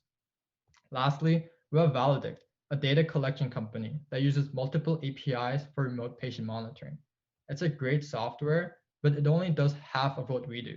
It only transmits the data without any telemedicine platform. And that's because they focus more on data rather than being physician focused. Bridges Health meets the most important criteria for this to work really well. We include a beautiful clinical interface, making physician engagement simple. It includes a telehealth platform to make prevention easy. Lastly, and luckily, we're starting now, meaning we could adopt the most recent and important changes in the healthcare industry, making acquiring customers efficient. Now, I'll switch it over to my co-founder, Julius, to talk more on the macro side of Bridges Health. Thanks, Ryan. So is there even a market for this? Well, one of the most exciting aspects of our platform is its growing market size. We're first targeting the telemonitoring market for heart disease. This is projected to be at $100 million, which is 4% of our served available market, remote patient monitoring, currently sized at $1.2 billion. Finally, as we integrate more mHealth related services to enhance preventative care cardiology, we believe that Bridges Health has a total addressable market of $110 billion. In the past year alone, due to COVID, there's been a tremendous growth in the telehealth industry, totaling to more than $50 billion of activity. Luckily, this is just the start, so don't miss out. Our plan to enter this market is divided into two groups. First, we have large hospitals like UChicago Medicine that have long sales cycles. We begin by approaching cardiologists to run a free trial period where they integrate our software. If they like it, they go to the procurement office where a product is then inspected by the legal department and finally approved, where finally approved for purchase. While this takes a long time, the returns are high with approximately $420,000 per year from just one customer.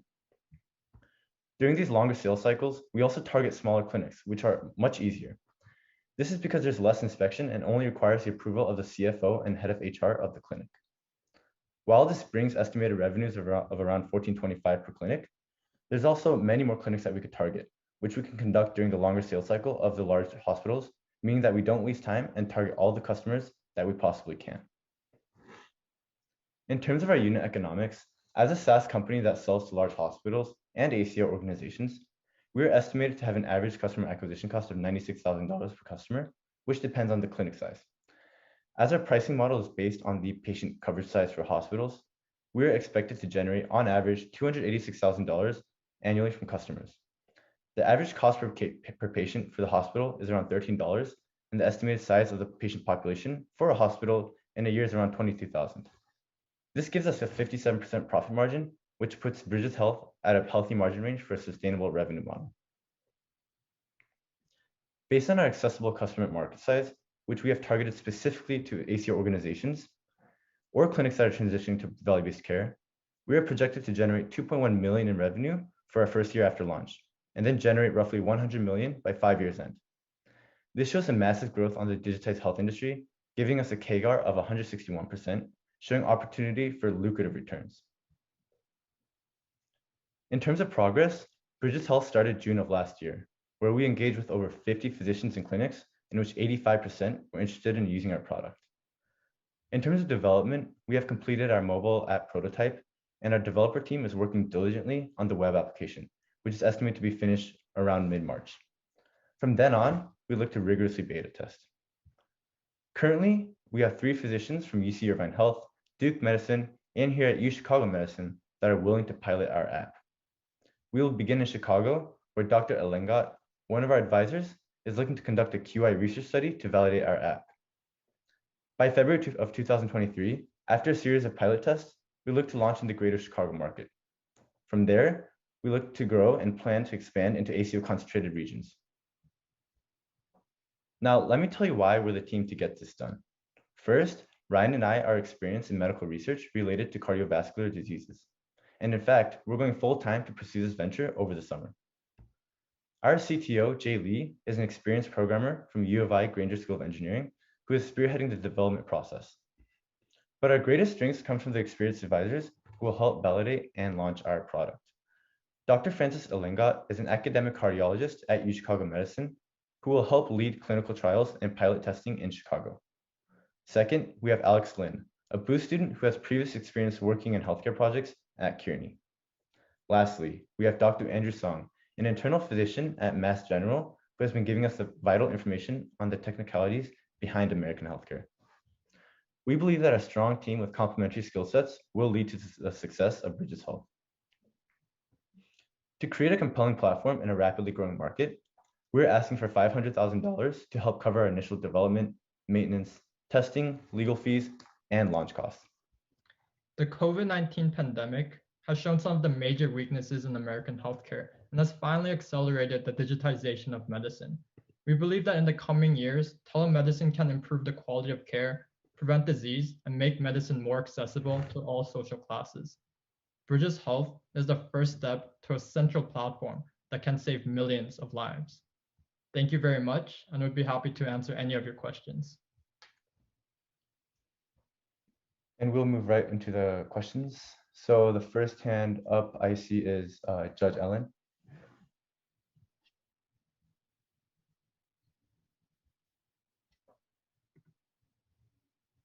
Hi, thank you for that presentation. Yeah, I have a question for you. So your focus for your market is on the ACOs. You didn't really talk about the insurance companies who reimburse for hospital care and so forth, and have a real incentive to keep patients out of the hospital. So I was wondering why the focus is ACOs versus also looking at the insurance company. That's sort of my first question. My second question is, there's been a lot in terms of patient engagement platforms out there. I didn't see many of those listed on your competitor slide. I was just wondering if you looked at, like, the insurance company has developed, a number of them have developed patient engagement platforms to connect with their patients and try to keep them out of the hospital. So I'm just wondering if you could talk about that as well. Absolutely, yeah. I could take this. Ryan, if you could go to slide 38 for me. So I think with your first question regarding the competitors, and I think this kind of ties in together as to why we didn't indicate health payers. And so the current competitors are already targeting the health payers and self-insured employers. And so they're similar competitors that are aggregating the data and providing it to these health payers that are saving costs. And what we're seeing is that none of these big companies are really significantly targeting the value-based care systems when there's a lot of room for optimal care and improvement of saving costs. And so, Ryan, if you could go to slide 32 for me. Then, just last year, UChicago Medicine, their ACO department, they spent more than $4 million than they were expected to. And this isn't necessarily because, there's some issues with the ties with the healthcare payer. It's more about they don't have an effective platform in terms of managing these diseases. Judge Guy Turner. Yeah, thank you for the presentation and biting off a big problem and opportunity. It's fun to see that. The question I have is primarily around how the product would be used operationally. In particular, what the cost of the people required to monitor the product is and how that relates to the savings. Because, a cardiologist who has a panel of, I'm going to make this up, but 3,000 to 4,000 patients that they see once a year or more, they can't be watching 4,000 time series on a screen the rest of the time. Yeah, I could take that question actually. So I think just to first quickly sum it up, first, already patients are using a lot of different health apps, but the problem is there's no direct format to compile all of this information for doctors. We already saw some patients, they screenshot their MyFitnessPal app and email it to their doctor. So of course they have a lot of different patients. So what we're providing is an organization system with this auto risk detection feature. So we're not saying we're gonna auto-diagnose, which is something we can't do in terms of regulatory, in terms of regulations, but we could order in terms of in terms of what the physician needs, and in terms of what biometrics the physician wants to see. So these are the 6 most important biometrics that physicians indicated is important, and that is relatively easy to compile based on the existing mHealth applications. Judge Waverly. I'm sort of following along Guy's question a little bit because I was a little bit unclear about what data exactly you were collecting, how you were analyzing it, and what the doctor was seeing. If the end user has a Fitbit, you're pulling from the Fitbit, but what if the end user doesn't have those kinds of things? And how do you get the patients compliant on collecting their data so that you can send it to the doctor? All right, I could also take that question. So to give a bit more background, we're not trying to get new users almost to adopt these mHealth apps. There's already, 85% own smartphones. And there's actually 61% of Americans that have already downloaded an mHealth app. What we're trying to do is just be that platform to transmit that information. In the future, there's an expected 150% increase in using telehealth services, number one, on physician side, but also in terms of the patient side, there's expected growing usage of mHealth applications to better monitor their health. So in terms of patient compliance, to answer almost the second part of your question, there is going to be a growing demand, and we're just trying to be that portal to transmit that information. In terms of the data that physicians need, these are kind of the main metrics that we could simplify information to. So for example, for MyFitnessPal, we could simplify that cholesterol levels, the average, whatever metrics is important for the doctor, we could simplify it into that. So there's more of a consistent biometric data send off. Judge Carroll.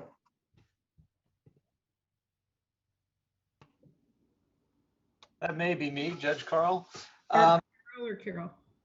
Carl or Carol? Oh, Go ahead, Carl. I think I said Carol, sorry. Carol, sorry about that. But I'll go with, Carl afterwards, but yeah, just Carol. All right, no worries. Thank you. And thank you for addressing such a huge issue. I do a lot of work with the American Heart Association, and not only is heart disease the leading cause of death, but 80% of heart attacks and strokes in middle-aged people can be prevented. So I am hoping that this tool is one that's focused on that 80% and trying to mitigate and help with the prevention side of it. Could you talk a little bit more about that, how it integrates? And I'm also curious whether or not you thought about going to the Heart Association now that you're using their heart risk calculator for support or endorsement or potentially even a grant, and they have an investment platform as well. Yeah, I could take that information. So in terms of the preventative platform, we first want to start off with just providing a system where you could collect that or send off that data for remote patient monitoring. But later, we want to create an automatic risk detection. So, the patient will be alerted if they're approaching dangerous levels of, high blood pressure, and they could take a better lifestyle approach to help prevent disease onset from occurring. In terms of, the American Heart Association, I'm really glad that you asked that question, because one of our advisors, Dr. Alengat, Francis Alengat, he is also part of, he's a clinical cardiologist at New Chicago, and has been, encouraging us to write grants, and it's something that we'll be conducting in the very near future. Judge Carl now, Carl Meyer, Judge Carl. Sorry about that. I jumped ahead of myself there. Look, it's an important business. I would expect early adoption. And my question really surrounds durability. As we look at the advances in sensor on the hardware side, which can do more and more, whether it's heart rate, blood pressure, monitoring exercise. And so as I think about this business, and I'm curious your take on this, it seems like the winning formula in this business, in your market, are minimal patient effort, maximum feedback, and ease of information flow. And so why isn't a company like Apple very well positioned for that? If you just take, wearable devices like an Apple Watch, which are already monitoring a number of these things, one of the problems is that, as you pointed out in your memo, is that patients get this feedback from their doctor, they go deal with it for a couple of weeks, then they lose interest, and that's sort of the problem. And so isn't sort of the nirvana that somewhere down the line you have a device that's monitoring all that and sends you constant reminders and constant feedback? And so as it regards to your business model, there's the short term where there's a market and you've provided a solution, and then there's a long term as sensors and devices advance. Why don't companies like Apple and Google have a material edge in the go forward market? I could take that Absolutely. question. Ryan. Thank you so much for that question. So first off, of course, in the short term, there's a lot of opportunity for here. But second of all, we already see long-term growth in terms of the growth of the mHealth, market size. Already we see almost like 27.4 million users for Fitbit. We expect expect these numbers to increase substantially in the future as biometric biosensors get more advanced in technology. So I think the reason why Apple Health can't directly transmit that information is almost the solution that we're providing. If you think about it in terms of the physician side, you have Apple Health, you have Fitbit, maybe someone uses Google Fit. Imagine all of these different sources of data going at one system. In terms of a business side, it's very difficult to do. And that's kind of the bridge that we're building so that they have one central platform that can be transmitted to further facilitate and grow those businesses as well. Judge Rosemary.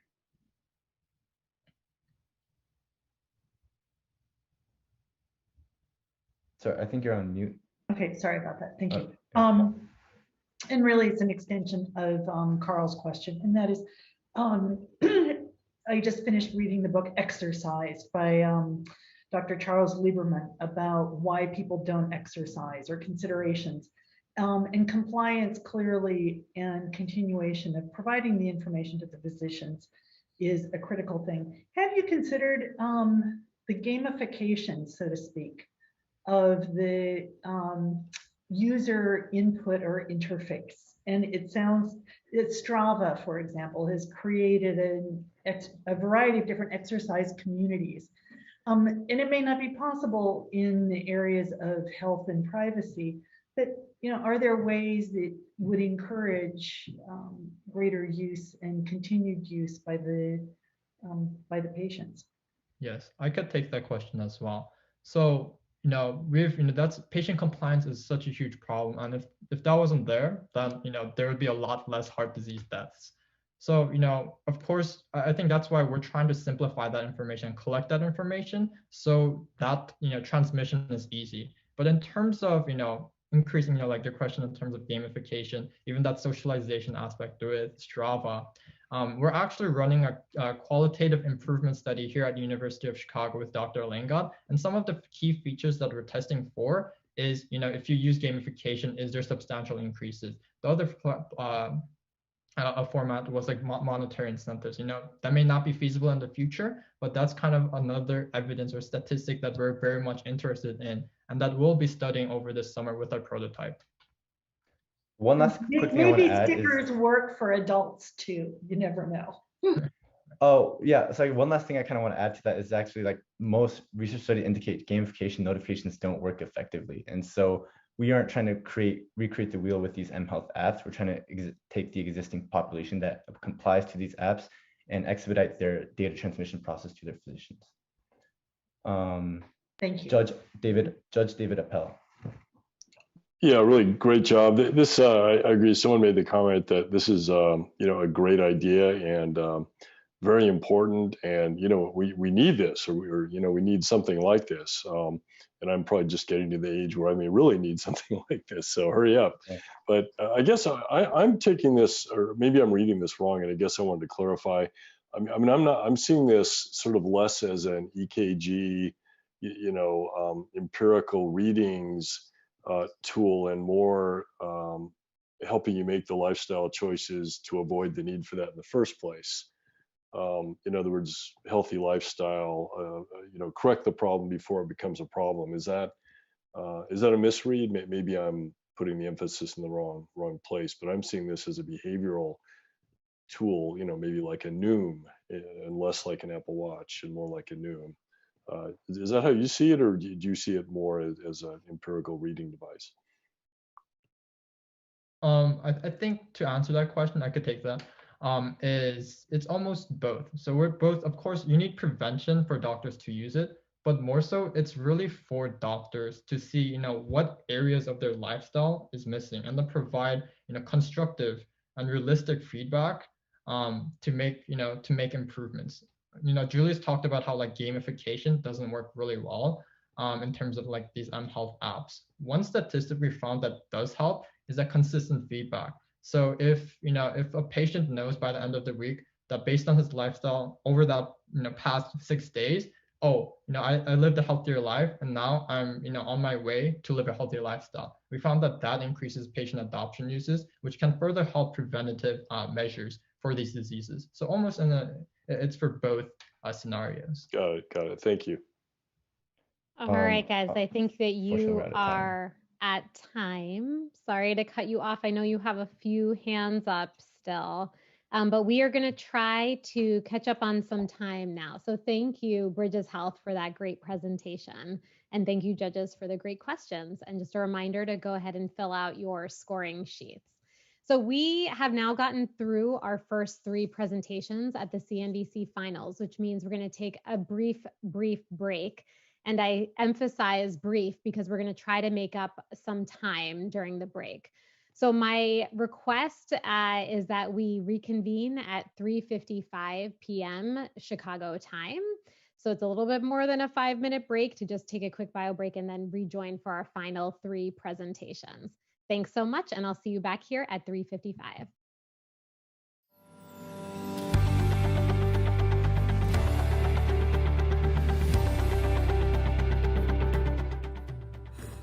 Hello everyone, this is Wissam Abu Zaid from Bodio.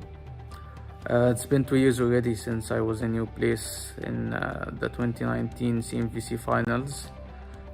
In August that year, we launched our platform and we introduced the concept of podcasting to the Egyptian market. We built our Arabic podcast platform. Through that year, we created more than 50 original podcasts and we had more than 40,000 users. And then of course the coronavirus happened. We were fortunate that we managed to monetize despite the coronavirus pandemic, and we managed to have advertising campaigns running on our platform in that year. Currently we are fundraising for the seed round and we hope to close the round before the end of the year. So this is the road so far for us, and good luck today with your pitches. Bye.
everyone. My name is Mark. With me today is Blake and Noah, and we're HexNest.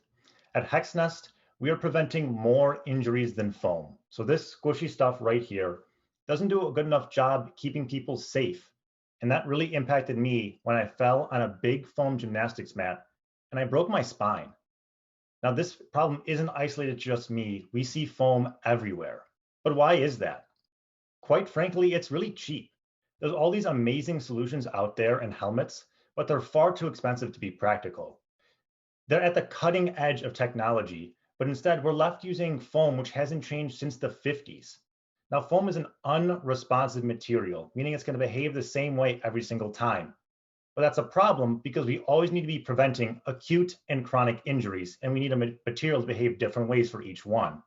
Helmets can actually change their material properties based on how they're impacted, and they can protect against both.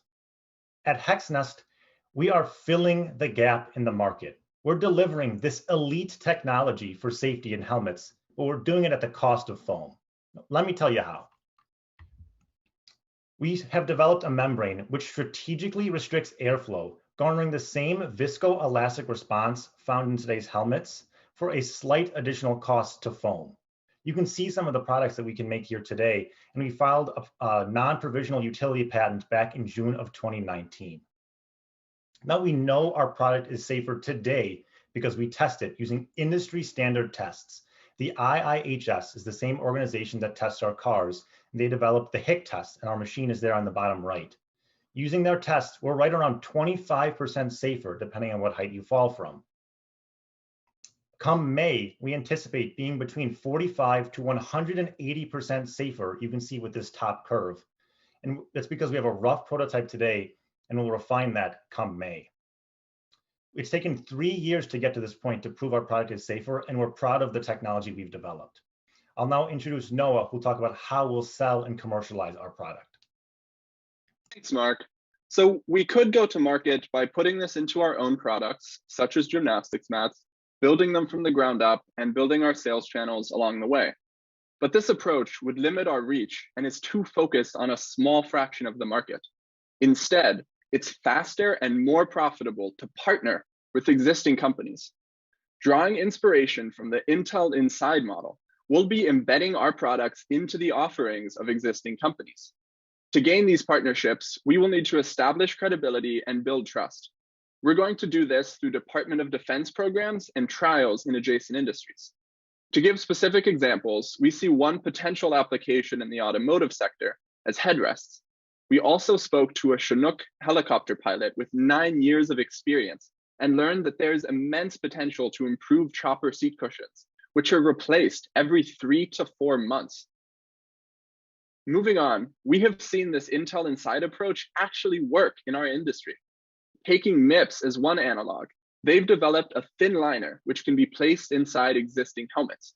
This liner has been shown to reduce concussions, and they've been extremely successful in Europe, where their logo is synonymous with safety when purchasing bike helmets. Yet, they do not manufacture or sell helmets. Instead, they've partnered with the world's largest helmet manufacturers. This strategy has been wildly successful and led to their valuation at over $2 billion as a publicly traded company. Their product adds about $15 to $30 to the final sale price of the helmet, but the cost to mold and install their insert in the manufacturing process is less than a few dollars. This provides immense value for MIPS and their partners. We are going to adopt the same approach, but have a much larger market potential. Whereas MIPS can only partner with helmet manufacturers, at HexNest, we are turning the $70 billion foam industry on its head. Specifically, we have identified the first core industries to be sports, defense, and automotive. These industries currently spend over $70 billion on foam solutions today, which are actually worse than our technology. In the future, customers will demand that their products have HexNest inside. But how do we know that people will actually demand HexNest inside? Well, we've spoken to them. Here's one quote from the Chief Supply Officer of Rev Group, a world leader in specialty automotive manufacturing, who shares that without a doubt, the first thing they're looking for is safety. We've spoken with over 200 other stakeholders who all have one thing in common. They desperately want a safer product. Surprisingly though, people who prioritize safety are also a bit risk averse. So we're going to take gymnastics and use it as a proving ground. Making a few full-size gymnastics mats to travel with and conduct customer trials on will be an important step in testing our products. There are lots of things we want to learn from these tests, but the focus will be on quality and durability. This will be a top concern of our future customers. Sports is actually among the most rigorous of applications for our product due to the frequent high force impacts on these mats. Whereas other applications only have these types of impacts when something goes terribly wrong, gymnastics mats have these high force impacts multiple times daily. Simply put, if our product can survive in a gymnastics studio, it can survive anywhere. Now moving on, I'll pass it over to Blake to talk in a bit more detail about the premium we are adding. Yeah, thank you, Noah. So just as MIPS allows their customers to sell helmets at a $20 premium, by integrating HexNest technology, our customers can also sell their products at a premium. The result is they're able to sell these products at a much higher margin than they would be able to offer otherwise. The benefit to the end users is improved safety. So for us, the three main products that we would integrate our technology into would be gymnastics mats, defense seating cushions, and automotive headrests. Our analog MIPS uses a licensing and a fixed fee structure as their revenue model. They've proved it wildly successful, and we're going to use that same revenue model here at HexNest, resulting in the premium captured as you see on the slide. When researching into those premiums that customers are willing to pay, we took a look, for example, in the automotive sector, where customers value safety packages for cars at around $2,500. Based on the value of these safety packages, we believe HexNest can provide hundreds of dollars in value per vehicle by integrating our technology into car headrests. Regarding that value, that $14 that HexNest captures, while it might not seem like much, the automotive market is massive, producing over 72.3 million vehicles each year, and with each vehicle having multiple headrests. If we were to capture just a small percentage of that market by partnering with a leading automotive supplier like Adient or Lear, that $14 can quickly add up. Now, moving on, but before diving into the timeline, here's our key point. By structuring the company as an ingredient brand, we're able to command much higher margins than simply manufacturing the product ourselves, and it allows us to leverage the existing sales channels and networks of our customers. In doing so, we're able to reach a much broader market, offering the improved safety that HexNest provides to so many more people. So in year one, we'll start licensing the technology in the gymnastics industry, while also beginning industry trials for automotive and defense. Given the amount of regulations and hoops we're going to have to jump through to get into those industries, it's very crucial that we start early. In year two, we'll continue to expand within the sports mat market, and in year three, it'll feature both further expansion and a key milestone of concluding our industry trials, resulting in our first spike in revenue. In year four, we'll enter into our first defense and automotive contracts. In year five is when we'll start receiving full-size contracts and seek to expand as an up-and-coming market leader. Now I'll pass it back over to Mark to go and introduce the team. Hi, thank you, Blake. So you've already met Blake, Noah, and myself, but also key to our team is Ian. He's an MBA and has experience in account management. Right now, he's full-time where he helps Discover Financial realize new opportunities with existing companies. We also have Annabelle, who's our industrial designer, and she's the one who's building our products today. We also have our advisor, Professor Elizabeth Xiao Wexler. She's an expert in biomechanics, and when we say our product is safer, she has the industry experience and reputation to back that up. For our ask today, we would love introductions into these industries. We need to be speaking with our future customers as often as possible to build the products that they are going to buy from us. And so we would, if any of you here today or know anyone in any of these spaces, please email us here at the bottom. We're also seeking $300,000 to accelerate our growth. We'll be using that money to continue our patent process, build prototypes of our future products, and expand our customer trials. Thank you all again so much. Again, I'm Mark. With me today, I have Noah and Blake, and we've developed a membrane which makes foam much safer. Thank you. And now we're going to open it up for questions. I see Judge Nancy H. we'll take your question. Thank you very much for an exciting story. We really appreciate it. Wondering if you could share a little more what your thoughts are at scale. Will you be providing a formula to your customers to manufacture, or will you be providing raw material? And what would you see the supply chain be? Yeah, so I'm happy to take that one. Really, there's a couple key components. The way that MIPS does it right now is there's consulting on the front end where they actually help them integrate the product with that company, and that's where their fixed fee comes from. But also, there's a bit of a gap in the market between folks who make foam and folks who make products that have foam. And so we'll be supplying our membrane, which we'll be working to manufacture ourselves, integrate into the technologies, and then sell that to our future customers. Thank you. Awesome. I see Louis G has the next question. Yeah, great presentation. I like very much the idea of the product and the way you want to not make it, but license it. I think that's a tremendous idea.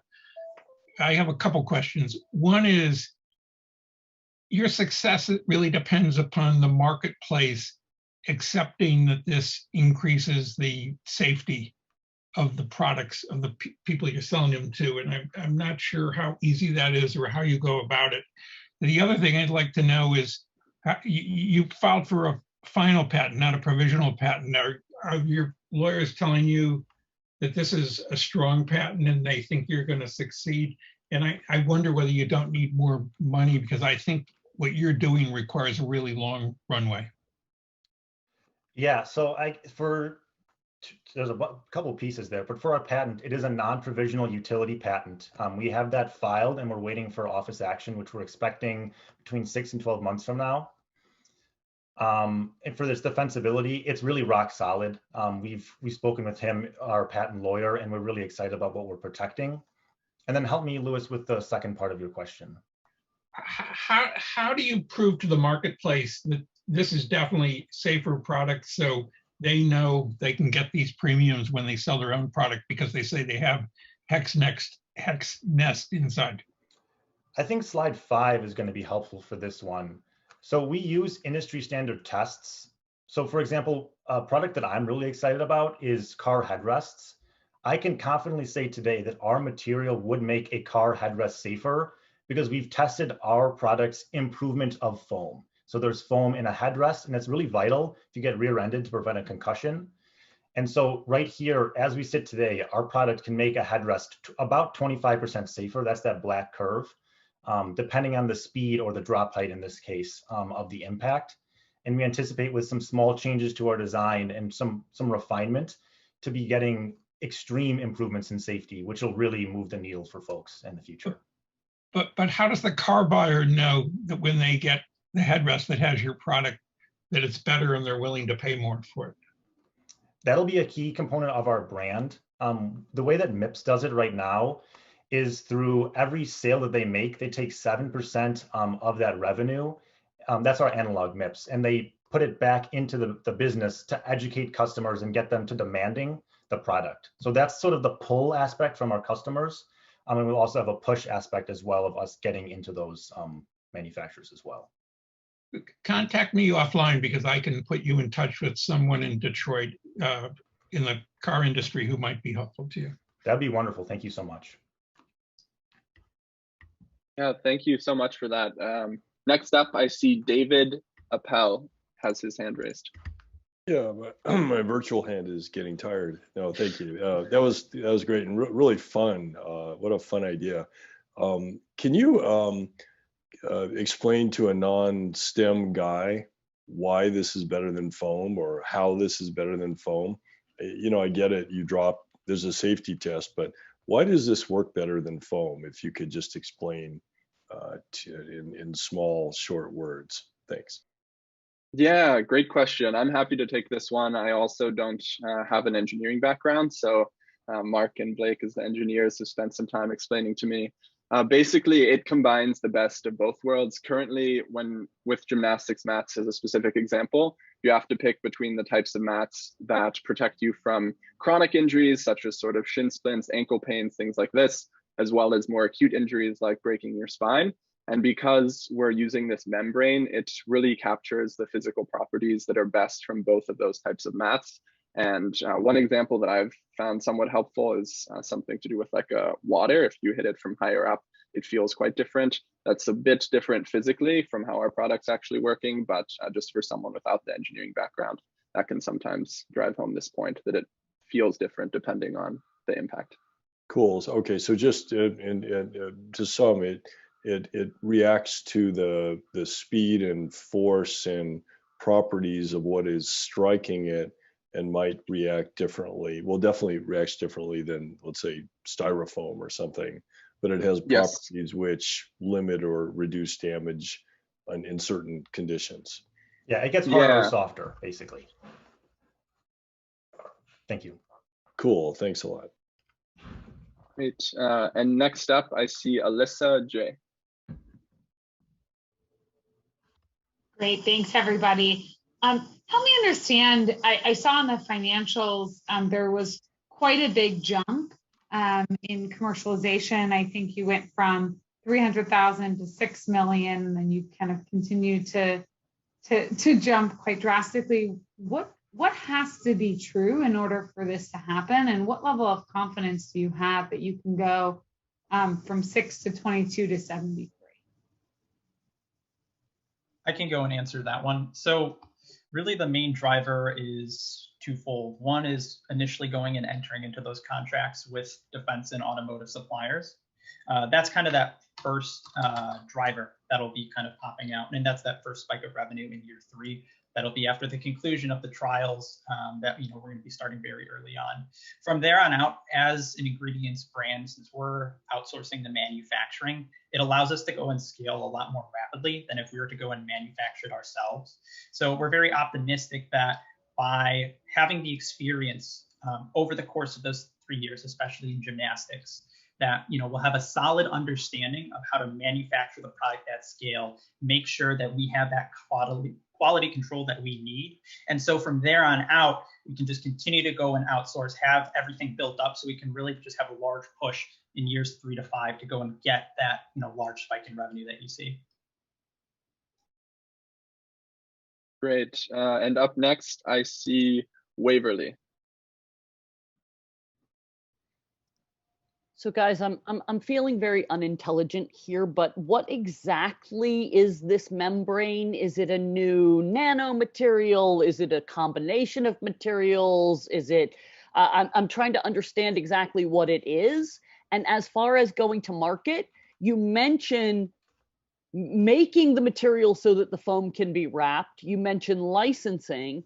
You mentioned integrating a technology into a manufacturing line. So I'm a little bit unclear on how you're going to actually end up making your money. So what is it?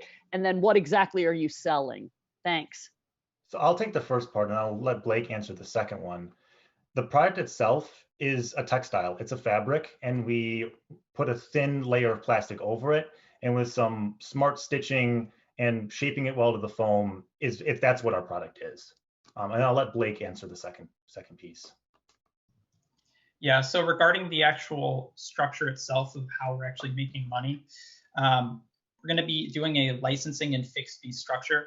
The licensing fee is going to be for actually using our proprietary technology. The fixed fee itself is going to be upfront, but we've allocated across each unit just for modeling purposes.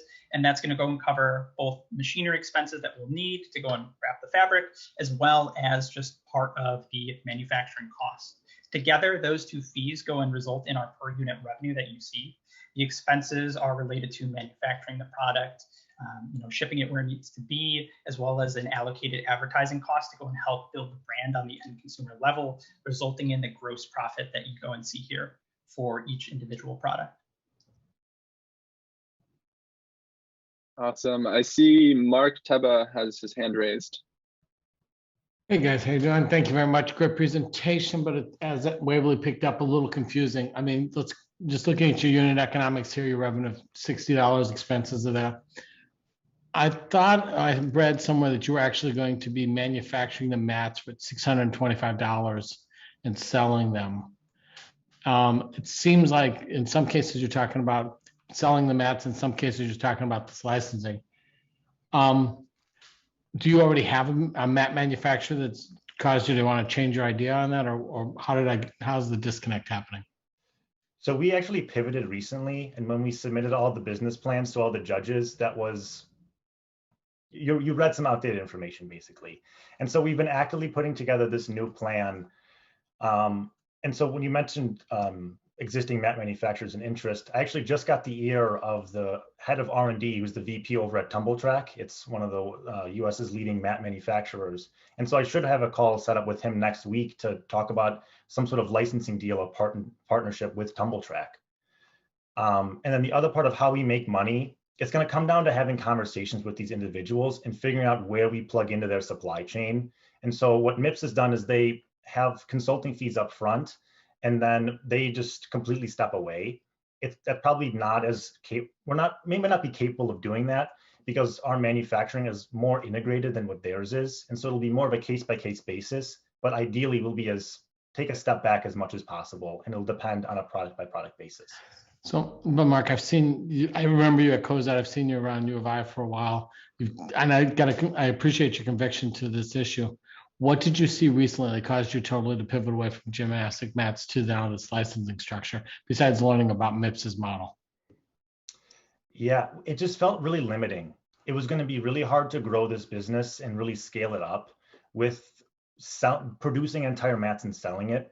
We actually got advice from one of the judges a couple of weeks ago that we've developed this amazing pickle that makes all sandwiches so much better.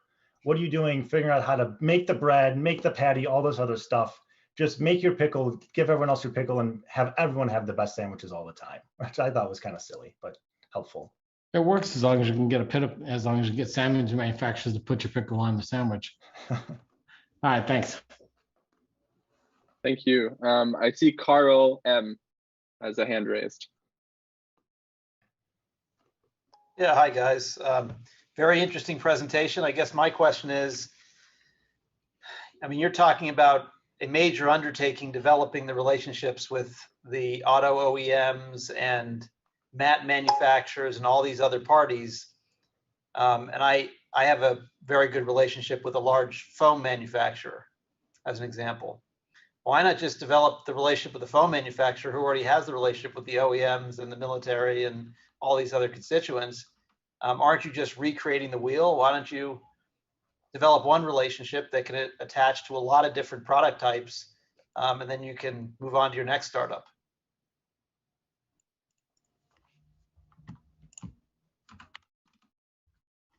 Yeah, so I can take this one too. So you can see right here, these are our competitors and collaborators. Sometimes the line gets a little bit blurry for where we'll be.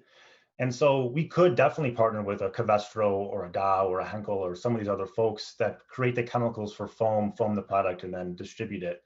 And that's one way, and that would be a little more industry agnostic, I would say, if we took that strategy.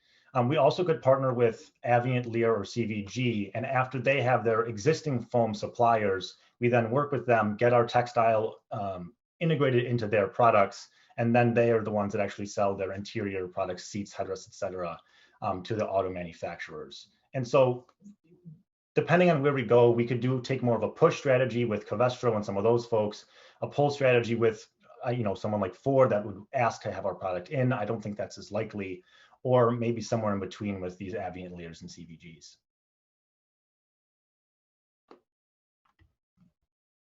Fantastic. I'm not seeing any other hands. Does anyone want to ask one more question? Judge David D. Hey guys, I was intrigued by your use cases, and I agree with you that auto and defense are potentially big markets, but difficult to break into. Once you're in there, you'll be in there for years and years and years. But are there other use cases in the next 2 to 3 years that can help build some revenues that you can use to fund your business? Because and the 5th-year number looks great. The question is, how do you get 5 years? Yeah, that's really where sports comes into this for us. And so you can see these are a list of applications, but sports mats, the folks that are making these are going to be less risk averse, and we're targeting them initially to bring our product to market in where there's a smaller barrier to that entry point. All right, thank you, HexNest. That was your last question. Great job, and thank you to the judges. Judges, please remember to fill out your scoring sheets. And we will transition to the next presentation and keep things on track.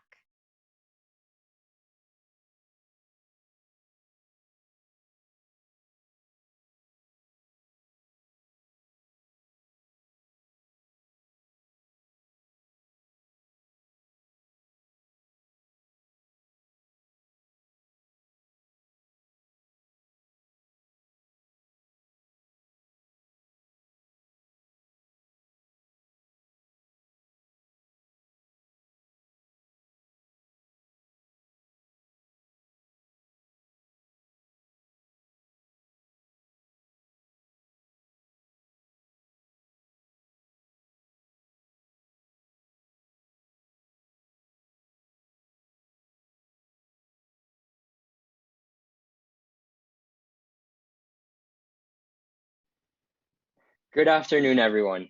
My name is Elon Nybrif, and I'm here with my co-founders, Ananya and Juvencio, to tell you about how Stix Financial is revolutionizing how you bank. Today, nearly 95% of households in the United States have a checking account. This means that around 140 million households put their money in a traditional bank where it just sits there collecting dust. The average size of this US checking account is around $3,400 US. So we can see what that would look like over the course of 2020. Not only does the money just sit there, but in fact, with inflation, the value of the checking account actually decreases every month. The banks instead use your money and invest it to make their own profits. But imagine if you could get profits from your own money, just like the banks do. Let's see what would have happened if you invested that same money into the stock market. Now, we understand that the past is not a reflection of the future, but in this scenario, we will look at the S&P 500, which is regarded to be one of the safest investments and has returned nearly 10% a year on average since 1928. Okay, now imagine being able to spend your invested money whenever and wherever you wish. That makes sense, right? Well, today, unfortunately, that's just not possible. You either have your money sitting in a checking account for easy access or in the market for returns, but not both. Enter Stix. We at Stix are completely changing the game. We are offering the first ever stock-linked card, so you can leave your money growing in the market and spend it instantly at your favorite stores. Before diving into the addressable market and revenue models, we would love to show you a quick demo. When the user downloads our app, they're met with our beautiful user-friendly interface. Once they create an account, the user will be prompted to link the brokerage of their choice to fund the payments. Next, when the user's ready, they can set up a default payment plan where he or she can choose how each payment will get paid for. And in this case, we're going to go with a weighted portfolio split, where each stock in the portfolio is charged an equal percentage of the total purchase. Then when the user's ready, they can instantly start using our digital card to make payments. And on the back end, Stix will forward the payment and submit a market sell limit order of the fractional shares designated. And voila, you just witnessed the first payment using stocks as a currency. Pretty cool, I know. Now I'll hand it over to Ananya to tell you guys a little bit about Stix's ideal customer. Thanks so much, Elon. So people actually be interested in using Stix's platform? From our customer surveys and interviews, we know their interest is there and strong. Our ideal customer is the young retail investor that you keep hearing about in the news. In today's market, retail investors make up 25% of stock market activity. Frequently dubbed as the instant gratification generation, these young new retail investors have a slightly different perspective than traditional investors, as you've seen with GameStop. They are between the ages of 20 and 35 years old. They like trying out new payment platforms and keep up with the latest technology. They actively invest in online brokers and are proactive in managing their finances. From our customer discovery survey, 65.8% of respondents said the single most important thing that's stopping them from transferring all of their money from a checking account to investment portfolio is the lack of liquidity, indicating that there is an existing gap of unmet needs where Stix can enter. Our customer discovery interviews indicate ideal behavior, values, and needs that align perfectly with Stix's offerings. For example, Cooper keeps only a small amount of money in his checking account, just enough to be able to cover his daily expenses. So people really join Stix. Well, just over 2 weeks ago, we released our landing page where people can sign up for beta testing, and we already have 668 signups. And if that's not enough, we can look at crypto.com, which offers users a debit card to use their cryptocurrency as cash, essentially providing users the same value proposition as us, the ability to grow the money that they spend. In just 3 years since it was founded, it has already amassed over 5 million users and has $26 million in funding. With a lot of extreme volatility in the stock market and the huge market potential, we think we can do better than that. In fact, we know that there's a large market opportunity. There are 46 million brokerage account users in the United States. This is based on the 5 largest online brokers with open APIs and characterized by users who make short-term investments. Of these 46 million brokerage account users, approximately 20 million of them represent our target customer, who's between the ages of 20 and 35 years old. We intend to start with one broker and then expand. We will begin with Charles Schwab. As their open API is officially documented, we will avoid the risk of them changing it and disrupting our app software. This brings our serviceable obtainable market to an exciting 4.3 million users, who we will go after initially. Using month-to-month projections and comparing them with analogs, we expect an exponential increase in the number of users in the first few years, increasing from 8,690 users to approximately 3.3 million users by fiscal year 2026. Now, our CFO Juven is going to talk about our go-to-market strategy. Yeah, thank you, Ananya. So how are we actually going to achieve that user base? Well, we looked around and decided to build a go-to-market strategy of one of the most successful fintech efforts and successful marketing fintech efforts and targeting a very similar type of user as us, Robinhood. Their strategy is based upon 3 core pillars, the first of which is building anticipation. Robinhood did this by creating a waitlist and enticing people with videos with sleek UI. We have already created a landing page for beta users to sign up to our landing page, our waitlist, where they can find more information about Stix, and we're offering them free premium for a year. Secondly, Robinhood focused on growing their network fast, rapidly increasing the number of users. We hope to do this by keeping adoption costs low, but also by tapping into existing networks. We want to take advantage of all the networks there already are of young retail investors trying to learn how to better manage their money. We have begun posting on Slack channels, on contacting people with influence in popular Reddit streams, and from our customer discovery, we know that most of these young retail investors go to Discord and Investopedia to learn more, both of which we can run ads on. And finally, Robinhood scaled by offering a free stock every time you invite a friend. This is because our target user, millennials and younger, are income elastic. This means that promotions work and they should be tangible and cash-based. That's why to tap into a very first market of students in MBA schools, we will be offering a 5% cashback every time they purchase something at their school cafeteria using the Stix card. And as we scale, we plan to continue using this strategy for targeted user adoption. So how do we actually make money? Well, we have a few different ways to monetize. Firstly, we'll be charging a very small transaction fee, around 0.5%, to keep adoption costs low, which is crucial to scaling rapidly. Secondly, on top of offering our app and services for free, we will also offer the option to upgrade to a premium account for $6.99 a month, where users have access to additional perks, such as linking more than one account and having more flexibility in the payment plan. Looking forward as we scale, we also hope to tap into 2 other revenue streams. The first of which is to charge a commission fee to merchants for accessing our large network of users, much like other fintech platforms do. And finally, given our unique market position, knowing both people spend and invest, we hope to monetize this data, ensuring, of course, it is within the boundaries of our privacy policy. And we also have ideas to expand our product offerings in the future, all of which will introduce even more ways to monetize Stix, and would be happy to address that in more detail. But looking ahead at our financial projections, based on our user growth and only using the short-term revenue strategies with a premium conversion rate of 2 to 5%, we predict revenue to increase exponentially over the years. Starting at around $82,000 in fiscal year 22, by fiscal year 26, we hope to grow to a revenue of $81 million. And with cost of sales, SG&A, and other costs also increasing, we also project the EBITDA to increase from negative $37,000 in the first year to around $12 million by fiscal year 26. And delving just a little bit deeper into fiscal year 26, out of our total $81 million in revenue, we expect data and online banking services to make up our cost of sales with around a 55% margin, SG&A, which is mostly marketing expense, to make up 20% margin, and other costs, which is legal expense, to make up 10% of margin.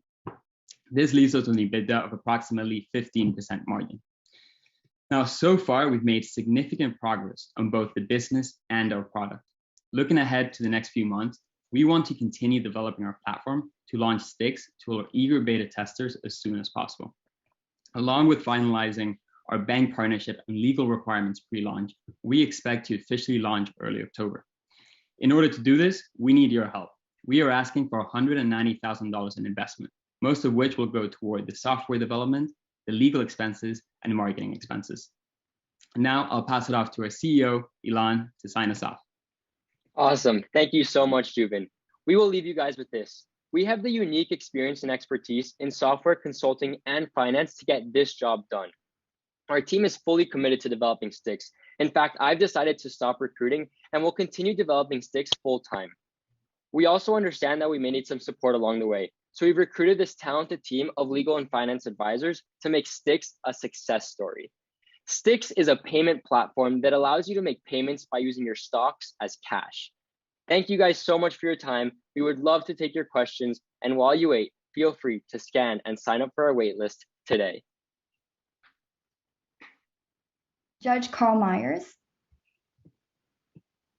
Hi guys, it's a very exciting concept. I have a couple of questions. One is, you think about partnering with a bank, whether it's a neobank or traditional bank, how do you think about interchange fees and whether you're taking a piece of the interchange fees as part of your deal with the bank? And just thinking about the settlement gap, you generally have a 2-day settlement, and then there's this, potentially funding gap. Maybe not, maybe 2 days is when normal transactions for credit cards actually, the money moves. But can you just talk about potential settlement gap risk and interchange fees? Yeah, definitely. Elon can take that question. Yeah, so I guess starting off with the bank partnership side, we've identified many different options for the backend payment system, and we understand that there's costs associated with them. But essentially, like you said, we plan to partner with either a neobank, which is a digital bank, or a brick and mortar bank. It's still undecided. We're evaluating all our options, but had an extremely constructive conversation with Ben Schack, who's the head of US Digital Partnerships at BMO. And he was interested in our product and will be in touch with us regarding a partnership in the next couple of days. But in terms of that fee, we see this as a mutual relationship. And the reason we're targeting these small banks is because they're interested in partnering with startups like us in order to differentiate themselves from competing banks. And so we see this as a mutual relationship. But if you want us to dive into cost a little bit more, please let us know. We can answer that. And then in regards to the risk management for the settlement period, risk management is a topic that we have discussed extensively between our team. And we really thought about it in 2 ways. How do we ensure that we don't lose money? And how do we ensure that we continue making money when there is a crash in the market? And firstly, we will assign a beta to each user depending on the riskiness of their portfolio. So they have, for example, $1,000 in their investment portfolio. We may only allow them to spend like $600 at once. So if the market does crash between the 2 to 3 day settlement period, we can still recover our payment. And then secondly, we do understand that when the market is down, users will probably not sell their stocks. And as a result, they won't make transactions on Stix. And to avoid this, we do plan on providing the users on taking out a margin loan to make the transactions. And then we would hold their low risk blue chip stocks as a collateral to also protect ourselves. Judge Nancy Hayes.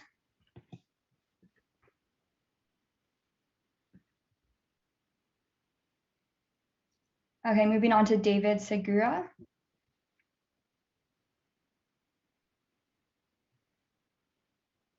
Hi, first of all, great presentation, really exciting business, and I think it really kind of captures the zeitgeist of the moment. But one comment I will ask, I'm sure you guys have considered this as well, but Robinhood, for example, is growing. In many ways, they are quote unquote crushing it, but they've also received a lot of criticism for gamification, and in some cases, believe it or not, actually encouraging maybe trading that shouldn't happen. So I kind of see your solution is potentially walking also a very similar slope, which, whether it's a good thing or a bad thing, might invite criticism. How do you plan to basically manage, gamification in a way that works for your business, but that's still ultimately responsible as well? Yeah, Juven can go ahead and answer that question. Yeah, definitely. For the first part, we are building on top of the API of these online brokerages. So we're not necessarily incentivizing users to start buying more stocks. We're just incentivizing them to make transactions on our app. And so in terms of the gamification, we're not interested in having them invest more money or investing in more risky assets on their portfolio. And then to address some part of the gamification that we do want to kind of apply to our business model that we think worked well for Robinhood is the waitlist that they had. It had over 1 million people signed up to the waitlist before it even launched. And that is because it had a link that you could share with your friends and that would push you up spots in line. So essentially, they could use the users as sales agents for Robinhood, and it got everyone even more excited about the product. So we have spent a lot of time researching these types of strategies, and it is ideas like this one that we do plan on implementing to our business. But again, this is just to get more users into a platform, not necessarily to get them to invest and invest in more risky assets in the market. Understood. That's helpful. Thank you. Okay, Nancy Hayes, if you're available. Hi, sorry, the problem with my laptop, I apologize. So my question was along similar lines. It had to do with trying to understand the user interface with the stock purchase and some of the issues that have been raised by Robinhood as far as education of the end user. And so how do you see actually the customer interacting on the whole stock investment portfolio? What would they do? What would the steps be here? Yeah, definitely. So Elon can go ahead and answer that. Okay. Yeah, just as a clarification question, are you asking about what the user experience is throughout the app, or kind of what we have in place in order to kind of help them with the authentication of selling their stocks? Kind of both. In other words, how are you going to go about that portion of the solution? Because it's highly, inflammatory right now, and also there's a lot of regulation around. Mm-hmm. Yeah, definitely. So Ananya can touch on regulation in a second, but in terms of the user actually using our payment platform to make payments, they have to select the default payment plan before they use our card, where they pre-select which equities they want to sell when they make a purchase. Juven, if you could head over to the 2FA slide. We also want the user to be in charge of what they're selling. And so essentially, when the user goes and swipes the card, we're going to send them a push notification so they could go ahead and approve that the purchase is being made. And in terms of regulation, Ananya, can you touch on that a bit? Yeah, definitely. So we do understand that the financial industry is a heavily regulated space. We don't have all the expertise by ourselves to be able to overcome that issue. So we have recruited this talented team of advisors that you can see on the slide, which come from various parts of the legal space. So they can help us overcome regulatory hurdles as they emerge. But with funding, we do plan on recruiting a legal team, which can help us overcome other legal issues that we could face. But we do want to clarify that we are not trading for someone. We're not giving any trading advice, and we're not selecting stocks for the users themselves. We are accessing the public APIs of online brokers, and we're also partnering with a bank who already has existing legal infrastructure in place. And while talking with these legal experts in different parts of the field, we have understood that we're not going to be subject to as intense regulatory constraints because of these reasons. I think the pushback would more come from, in order for them to make their purchases and so forth, they're motivated to be engaging in stock transactions. That's really where I think some of the push would come in. Doug Elinoff is an excellent attorney in this space, so congratulations on getting him. Thank you. Thank you. Moving on to Judge David Appel. Yeah, great job. Really, obviously very timely topic. So, and nice presentation as well. I think the idea of having access to all of your resources is a great idea. The point is it's different levels of great for different constituencies. So I'd like to know how you think about the various personas and groups that would or wouldn't like this to different ideas. So, I get it. You see 45 million people with a, online brokerage account, but, tell me about the one or two biggest sort of personas that you would see loving what you guys are doing, if you would. Yeah, definitely. So I can touch on one persona, and then Elon can continue talking about more broadly our users. So we've identified one potential user in Cooper who actually plays into lots of other users that we've identified. So this is Cooper. He's an MBA student at Booth that we talked to during our customer discovery interviews. He invests 90% of his money in stock through Charles Schwab and only keeps small amounts of his checking account currently to use for daily purchases. And he signed up for beta testing and wants to join Stix to be able to transfer the rest of his money to his Charles Schwab account. So he plans on using a Stix card to be able to draw on his investments to make these small daily purchases. Okay, cool. Yeah, and I guess that's gonna, I guess the question is, would, would some of your constituencies, sort of age out? Is this need more important to, some sort of, income groups, demographics than others? Probably is. The other question, if you get to it, I'd just like to know where you got your name. I have a feeling it's not about the river Styx, but you probably have a different reason for naming it. Yeah, Elon can definitely touch on the name. Yeah, so the name is a culmination of a lot of different ideas. Essentially, obviously the beginning starts, it comes from stocks, but also, we do want to be, one of the first cards that people use, and people rely on Amex a lot, your American Express card. And so it's kind of a culmination of both of those. And then I guess to bring that all together, we do work with fractional shares, kind of like mini sticks that people are using to invest. So all of those things came up with the name. Judge Waverly.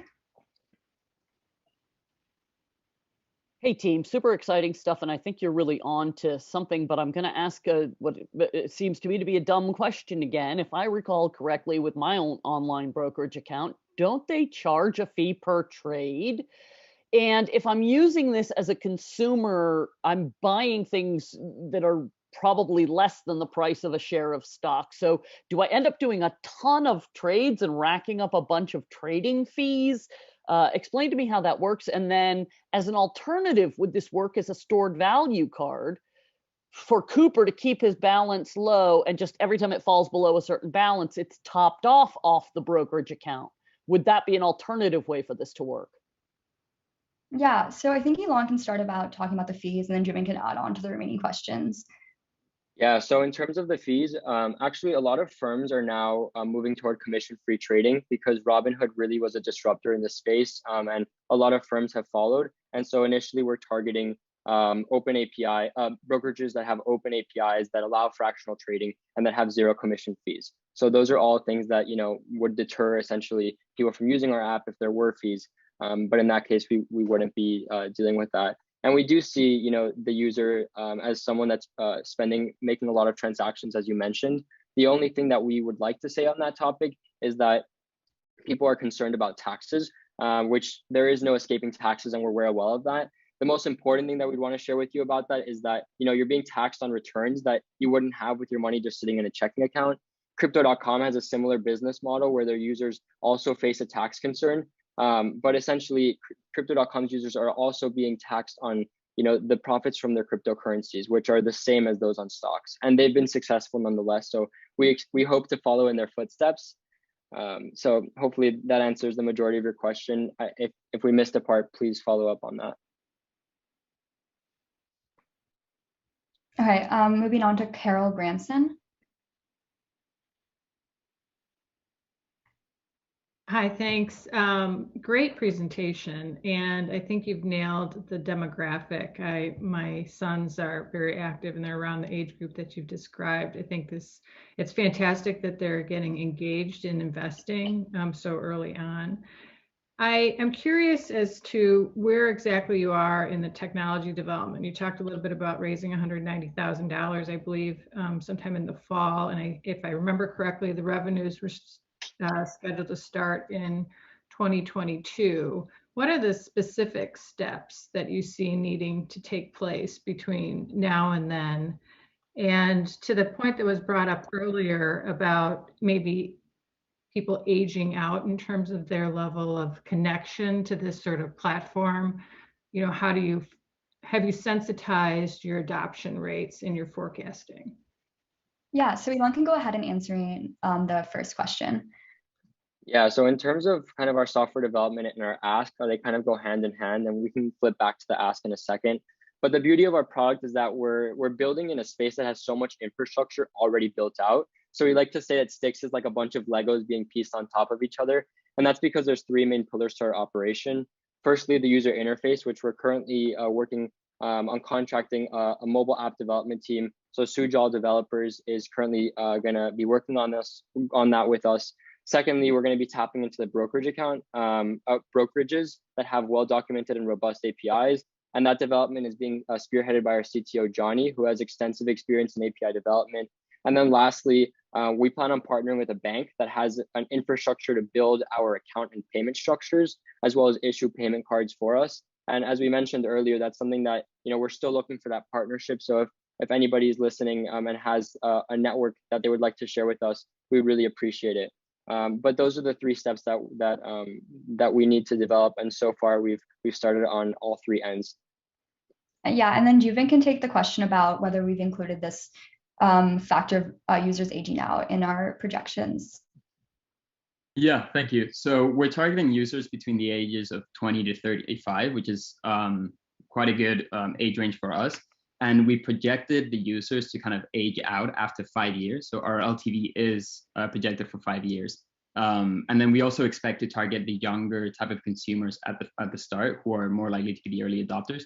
So we do expect our early consumers to stick around for a longer period of time as well. And then finally, Judge David. Yeah, so 2 quick questions. One, I don't really understand or appreciate how the payment flows work here, but during that 2-day settlement period, are you taking any capital exposure during that period, or is that going entirely out of the bank? I'm just trying to figure out who takes capital exposure and whether you need capital. And then why couldn't the online brokers simply provide, a low rate margin loan structure with a card that would obviate the need for your product? Yeah. Elon can take that. Sorry, Nanya. Thanks for that. So Juven, if you could head over to the payment flow slide, we would like to tell you a little bit about how it actually works. It's not magic. So essentially we have a master checking account, which holds our operating cash for loaning. So that's, where you said that we have some capital that we'll be exposing. When the user makes an account with Stix, our banking partner will create a sub checking account under our master checking account. And then when they sign up with Stix, they give us their brokerage credentials. So with that, we can link their sub checking account to the brokerage account using our API software. And then finally, when they're ready to make a payment using our card, our software will transfer the money into the sub checking account to pay the store, and the stocks will be sold to pay us back. Juven, if you want to talk a little bit about the exposure there, and then why couldn't Robinhood essentially do something similar, that'd be great. Yeah, definitely. So like with almost every startup, we do face the risk that a bigger, more resourceful company could come in, just horizontally integrate and take our idea. And that's why our strategy is essentially to scale as rapidly as possible and get as many eyeballs on our product right from the start. And there are a few reasons why we're confident that we still have a competitive advantage over a lot of these online brokerages. Firstly, we think that this is suited for a third-party app because we can tap into the API of multiple online brokerages, while Robinhood, for example, would only be able to offer this service for people in their segment.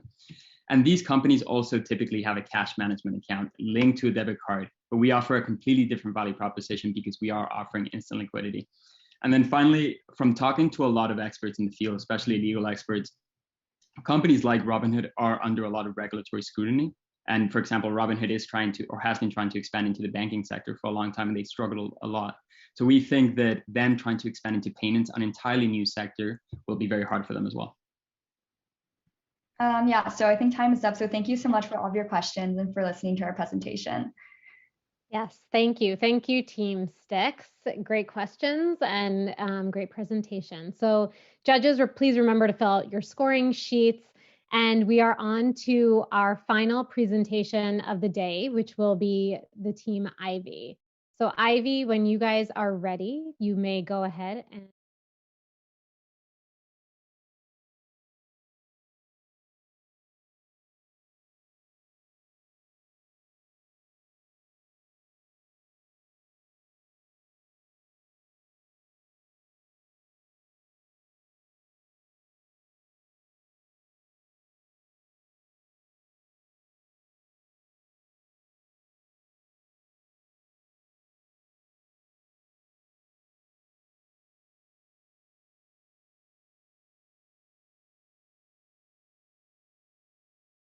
Good afternoon, everyone. I'm Jacob. And I'm Benji. And we're the co-founders of Ivy, coming to you from our COVID bubble to demonstrate how our incredible proprietary nanotechnology will allow our customers to create anything, anywhere, at any time. It all started in late 2019 when Benji came to me with a white paper outlining a technology that could revolutionize several $10 billion+ industries. With the potential to revolutionize wearable technologies, toys, medical imaging, and the broader 3D printing market, our product addresses pain points in several markets worth north of $200 billion when addressable in 2027.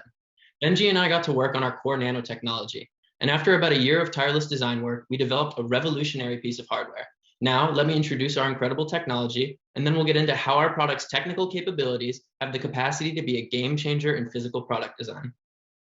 The fundamental unit of our technology is the microblock, pictured here. The microblock will initially be 2 millimeters in size, which is about the size of a tip of a crayon. The microblock consists of internal electromagnets indicated in red, connected to a microcontroller indicated in gray. When in contact with other microblocks, the microblocks can move relative to each other. Using a controlled sequence of magnetic pushing and pulling, the microblocks can apply a torque to one another and rotate around their smoothed edges. This process happens rapidly and enables the microblocks to change which faces are in contact with one another. Our product also has external contact plates to transmit electric power and send or receive electrical signals, which can propagate instructions from the computer through the system. Say we wanted to undo the previous motion. We can tell the top block to execute the reverse of the sequence previously shown, and the microblocks can rotate back to the previous configuration. This image depicts a sample object produced by about 2,000 of our microblocks. The hexagonal base is a platform which interfaces the microblocks with the user's computer, enabling software control of the microblocks. Zooming in, we can see that the large structure is composed of our self-assembling microblocks. We can send signals to and from any block and organize the blocks however we want. In other words, our customers can build whatever they want, anything, anywhere, at any time. And who, you might ask, desperately needs to build anything, anywhere, at any time? Well, we realized early on that our microblock technology enables similar core functionalities as 3D printing. So we conducted dozens of interviews through which we learned that nobody would benefit more from our technology than physical product designers. Using toy design as an example use case, allow me to introduce you to Jeff. Jeff is Toy and Visual Development VP at Avalanche. He designs character concepts for toy production. Jeff has several priorities. He cares about visualizing his 3D concepts so he can examine the feel of his models to see if they match the likeness of their character and the art style of his brand. He also cares about fine-tuning his designs, iterating on each one until satisfied. Now, let's walk through Jeff's workflow to get a better understanding of how he would use our product. When product designers have a product idea, they initiate their design process by first sketching up the basic specs of their product. After receiving approval to carry on, they get to work rendering a 3D file for their object. But here, progress stalls. Our beloved product designer is now met with two equally dissatisfying options.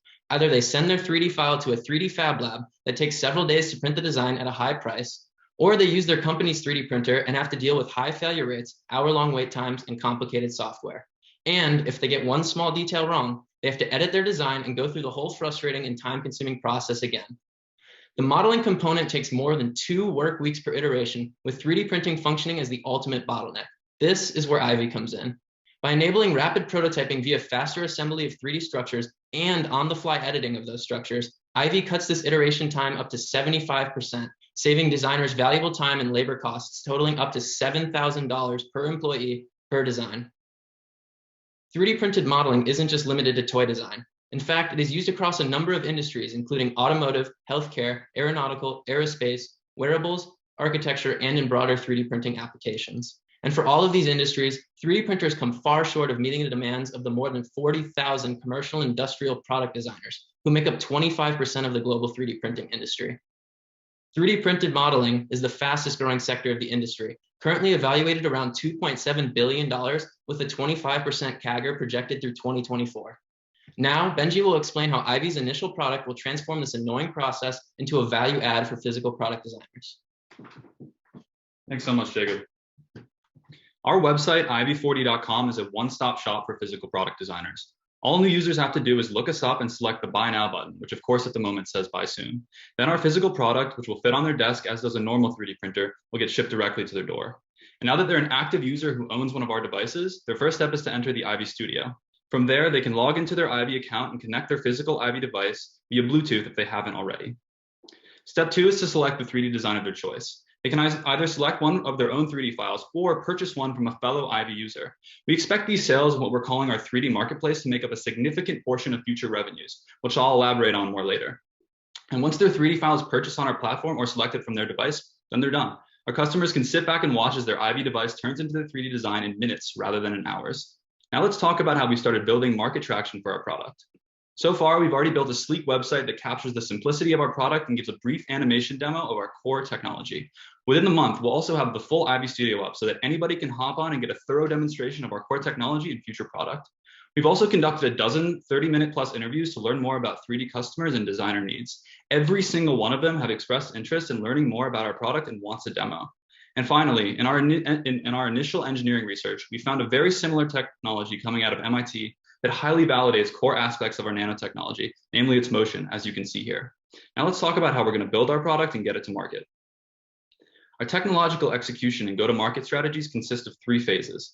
Phase 1 will be building our MVP through the Midwest Premier Hardtech Innovation and Manufacturing Center, MHUB. Our MVP will allow us to demonstrate to our contacts, such as those at Hasbro and architecture firms, the time savings and simplicity of our product. This will take place between March and October of 2021 and take about 8 months. Upon completion of our MVP, we'll initiate a limited production run by further leveraging MHUB's manufacturing facilities. And we'll take this initial production batch and allow strategic partners at design firms to beta test our product. We see this as a surefire way to build awareness for our product throughout the design industry, generate pre-orders and letters of intent, and get critical feedback for a full product launch. And finally, we'll leverage our initial product and customer list to raise additional capital through the NVC and venture capital firms to fund additional hires in critical areas like business development, consumer electronics, and web development. These funding rounds will also fund the capital expenditures necessary for full production run in 2022 going into 2023. Now let's break down our product's unit economics. We estimate that our device will cost roughly $575 to produce at scale, with an added customer acquisition cost of roughly $200 per customer, bringing our total per unit cost to $775. From there, we're targeting an initial sales price of $999, which brings us to cost parity with mid-tier 3D printers, who we see as our biggest competition. It also nets us a gross profit of $225 right off the bat. And on top of that initial gross profit, we're looking at extremely high margin software sales of $300 over the 5-year lifetime of the device, coming from our 3D file sales, a market that currently sits at about $4 billion. All we have to do is take a cut of the 3D file sales that occur on our platform between our customers. This brings the lifetime profit per device to about $525 at a unit lifetime gross margin of 50%. Now let's look at the bigger picture. As Jacob mentioned before, the 3D design market is enormous and it is hungry for 3D objects. It's estimated that designers will purchase over 10 million 3D printers by 2027. And when we capture just 3% of this market in 2024, we'll hit break even. And if we can sell to just 20% of the 3D design market, we're looking at over $1 billion in revenue within 5 years of launch. And these projections are just for the 3D design market. Now let's look at an even bigger picture. The long-term plan for our game-changing microblock technology boils down to a simple flywheel. In general, we will ship a microblock-based product like the one we discussed today. And with those hardware and software revenue streams established, we'll be able to invest in decreasing the size and per unit cost of our nanotech. With smaller, cheaper, and better microblocks, we'll be able to dominate completely new market opportunities like the $35 billion 3D printer market with smaller microblocks, the $90 billion toy market with stronger microblocks, the $74 billion dynamic wearables market with more durable microblocks, and even create entirely new industries with untold potential. And we've already put together a strong team to help us execute on this ambitious vision. I'm Benji Asner, and I'm a 3rd year at UChicago studying physics and economics. I have market experience building and selling consumer electronics and web design and in programming complex algorithms at a tech company. And I'm Jacob Wolf, a 3rd year undergraduate at UChicago studying quantum molecular engineering, chemistry, and physics. I have a comprehensive scientific background with experience in computational modeling of complex systems and computational analysis of large data sets. And our advisory board consists of senior data scientist Devu Shah, who we've been working with directly to build our back-end microblock algorithms, Russ Granzow, a seasoned entrepreneur at Philips who has been helping us with marketing strategy and business planning, as well as Andrew Cleland, a molecular engineering professor at UChicago who currently advises on another non-competing nanotech startup. And today, IVY is seeking $100,000 to fund us through our phase 2 limited run manufacturing batch, which will enable us to put our product in front of hundreds of physical product designers who are eager for a better solution. Thanks so much for your time, and we're happy to answer any questions you might have.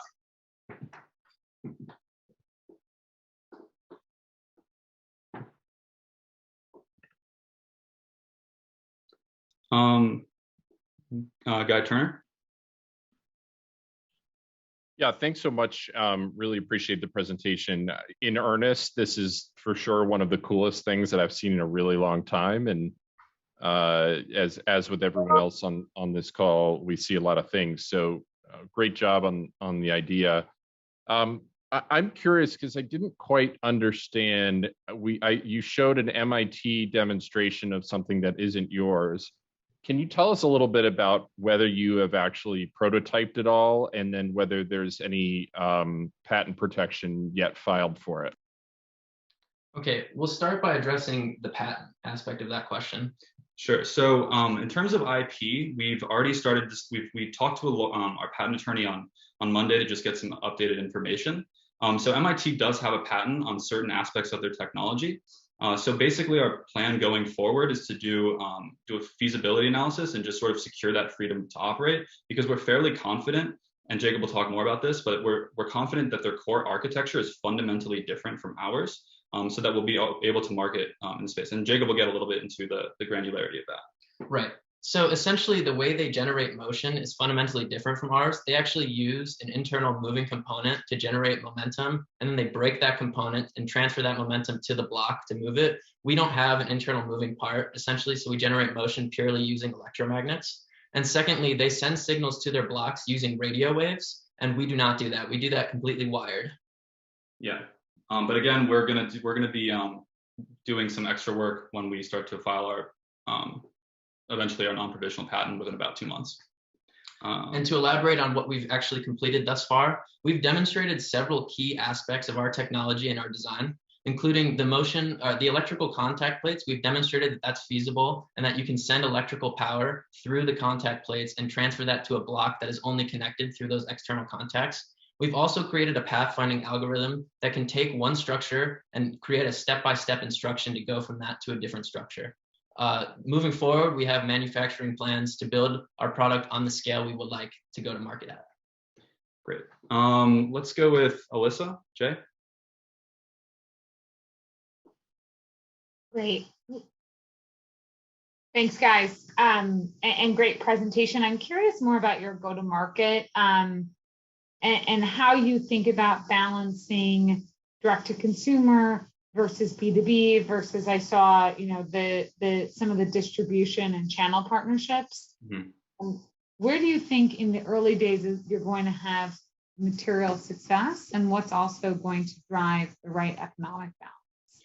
Sure. So the first thing that we have to de-risk in that area, and we've talked to a lot of people who sort of confirmed this strategy, but what we really want to do is go directly to physical product designers with our product and get validation from them. That's sort of how the Apple computer was built. That's how it was validated through designers, sort of tangential. But basically, we want to go to them and get critical feedback through our beta tests. And then once we start selling them our physical product, we have this sort of great secondary sales technique, which is through our software sales.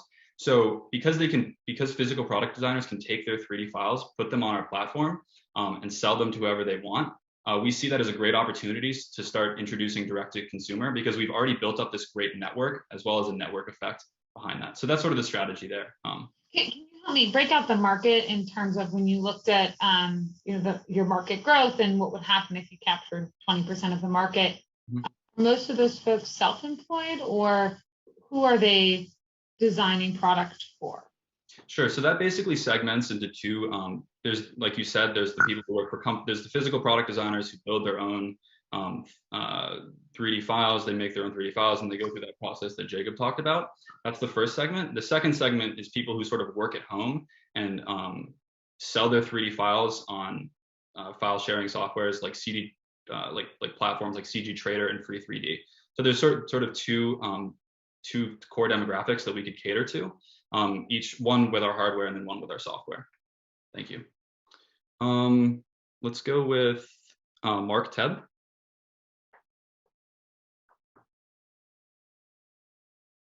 Thanks, guys. Great stuff. Very intriguing and makes the mind race.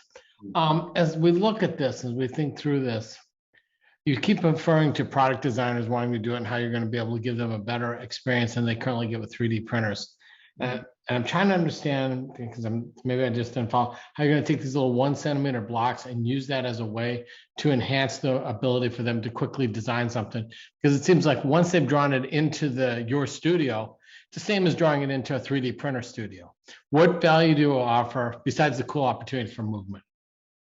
So 3D printed modeling is a distinct market segment where 3D objects are produced solely for the purpose of visualization and not for functional purposes. So our main value add in this aspect is giving a tangible object for physical product designers to iterate and make changes to in front of them, because they prefer that tangible aspect of their design over CAD software.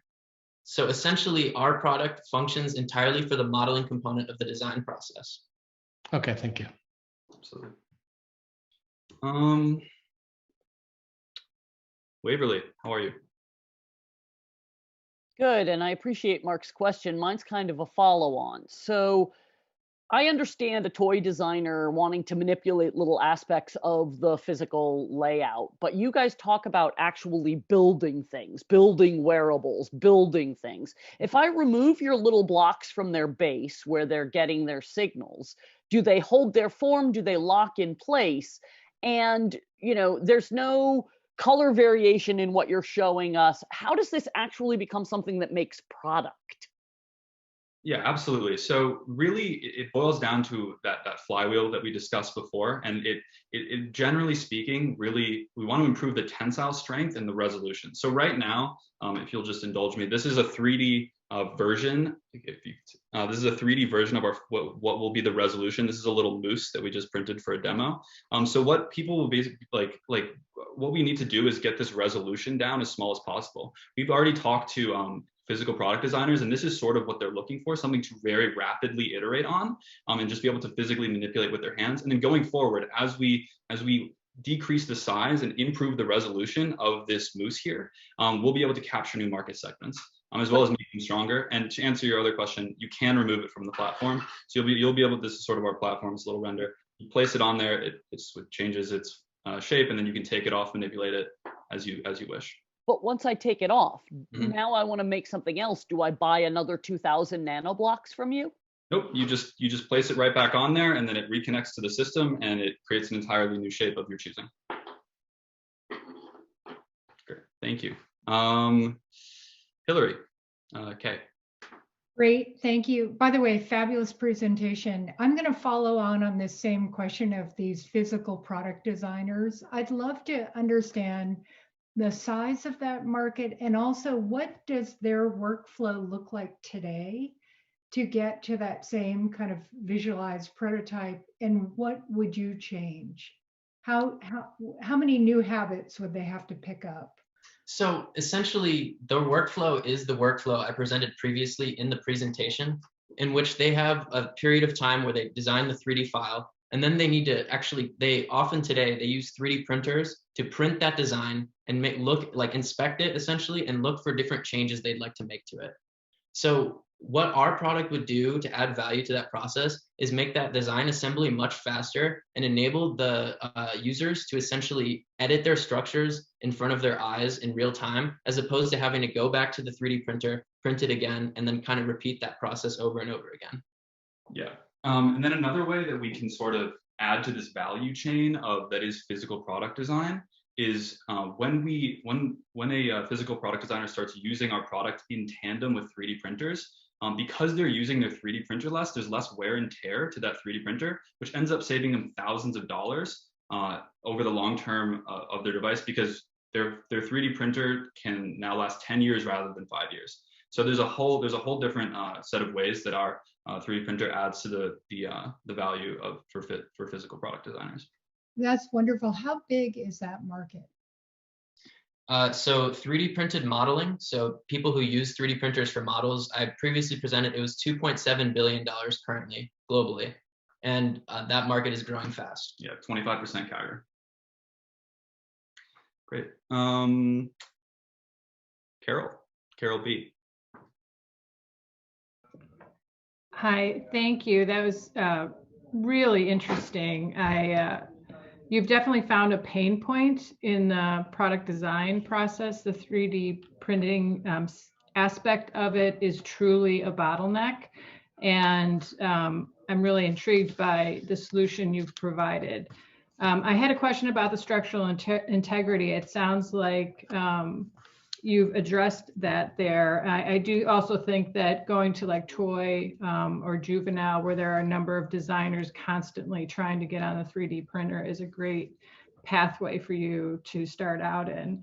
I'm curious as to what you think about the significant installed base that these design firms have in their investment in existing 3D printers, whether or not they're willing to kind of bring in another solution after really relying upon all of those assets.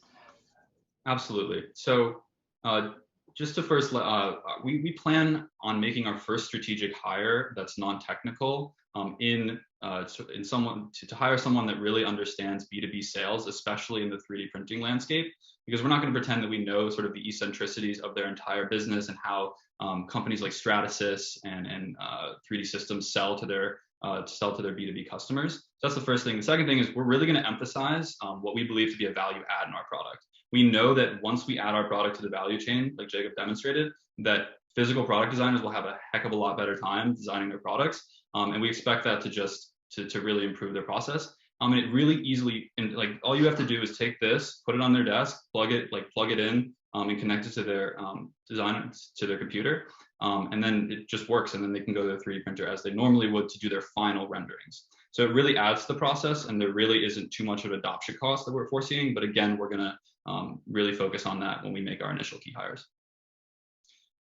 Eric S., how are you? Hey guys, fantastic presentation, really exciting stuff. I'm just curious. I noticed in your kind of revenue projections there wasn't a sort of a line item for additional material sales. I would think if I'm buying your base and I'm creating one thing, I know that part of the value is the ability to then do new things, but I would think that I might want to also buy more nano blocks for the sake of making larger, more complex shapes, or because I want to do multiple things. Is that something that you guys foresee as well, or am I misunderstanding something about your fundamental model? No, absolutely. That's something that we're foreseeing as well, and that's totally possible. We just didn't factor it into the financials because it's a significant detail, but we didn't see it as relevant. But that's definitely something that we're targeting, and that's something that our core technology definitely enables. So when you have your platform and you want to make something significantly bigger, you need more microblocks to do so, we can just ship those right to your door. And that's sort of the great thing inherently about our technology, is that it's extremely scalable, and thus you can sell a lot of physical add-ons in addition to our software opportunity there. Thank you. Yeah, it feels like you can make more money off the materials than you do the base, but thank you guys, I appreciate it. Absolutely, and we'll look into that. Appreciate it. David A. Yeah, very, very cool. Again, when I read your business plan, I, had visions of like the Terminator movies and, the cool things that you could develop. But just to follow, to clarify, I mean, this does not produce widgets. This helps you design widgets, right? And gives you prototypes so you can actually see them and make good design decisions. Automotive, they do clay or used to do clay, right? And so this, I think I'm hearing, this lets you design beautiful 3D products that you can actually see instead of having to guess what they're going to look like after you 3D print it, right? Absolutely. Okay, and then just to follow on the last question, I mean, I think extras are essential. Sizing, jumbo version, but how about an app store for this? You sell programming components that you can. Here's an arm, here's software for an arm, or here's software for a sleeve, or here's software for a wheel, or whatever. But I would feel like you can modularize kind of the design process and maybe even revolutionize it in a way to use your tool in a really cool way. Absolutely. I guess that wasn't much of a question. Sorry.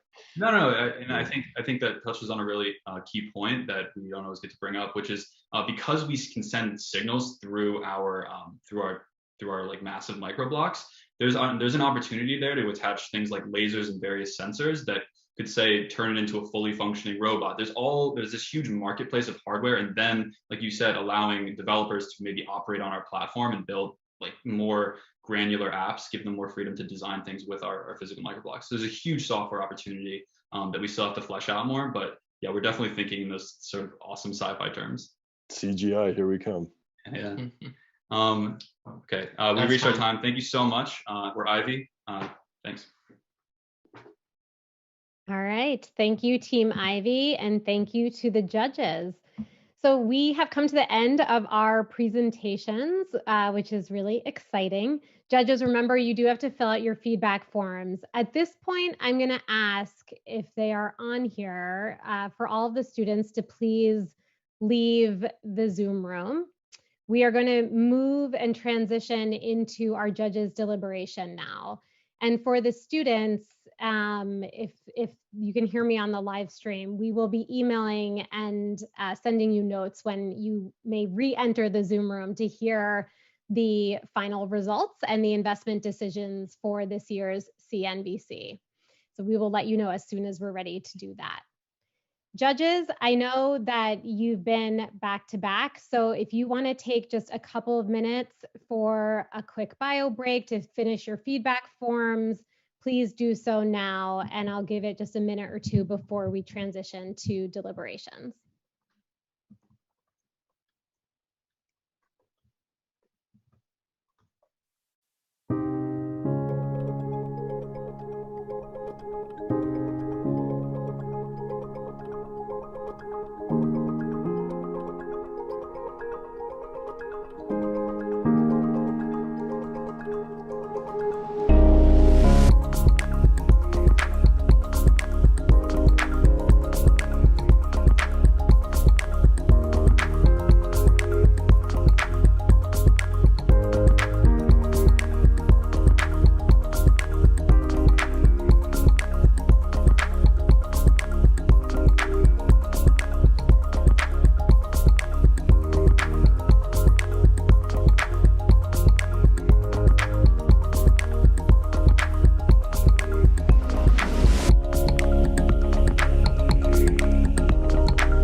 right, welcome back everyone who might be watching on the live stream. I want to tell the students who have rejoined us here to just say thank you for a wonderful day. Thank you to the judges who asked amazing questions. All of the teams did a really spectacular job, way beyond my expectations, and it was really exciting. It's pretty late in the day because we've had a long discussion about the prize pool, about the investment pool, and what we want to do moving forward, which I'm about to announce right now. So we started today with $100,000 in prize money investment to award out, but we are ending the day with $150,000 to award out. So that is an update for all the students. And that is only possible through our very generous sponsors. I mentioned that at the beginning, but I do want to say thank you again to the sponsors, many of whom, participate as judges and other supporters and champions of this program. So any of you that are watching or here, thank you, thank you, thank you. So we did have a long deliberation and discussion. Let me share the results with you now. I'm gonna go in sixth to first place. So in sixth place, one thing I should say before I get started is just that every team that made it to the finals is walking away with money, invest some amount of investment. So you all can take a deep breath and know that that's coming. So, okay, in sixth place, we have Bridges Health, who will be receiving $5,000 as their investment. Congratulations to Bridges Health. In fifth place, we have HexNest, who will be receiving $10,000 as their investment pool. Congratulations to HexNest. In fourth place, we have Styx Financial, who will be receiving $15,000 as their investment. Congratulations, team. All right, in third place will be Deep Walk, receiving $20,000 of investment from us. Thank you very much. Congratulations, which leaves our final two teams. In second place, we have Ivy receiving $25,000 of investment, which only leaves one team left, which is Philo, who will be the winners of this year's CNVC, receiving $75,000 of investment. Congratulations, Philo. And that wraps up our program. I'm going to stick around on here for a few minutes, but thank you to everyone who has joined us for the live stream. Congratulations to all the teams. You guys are all winners. You were all wonderful. And thank you again to all of our judges and coaches and sponsors and all the people that make this program a success. Have a great evening.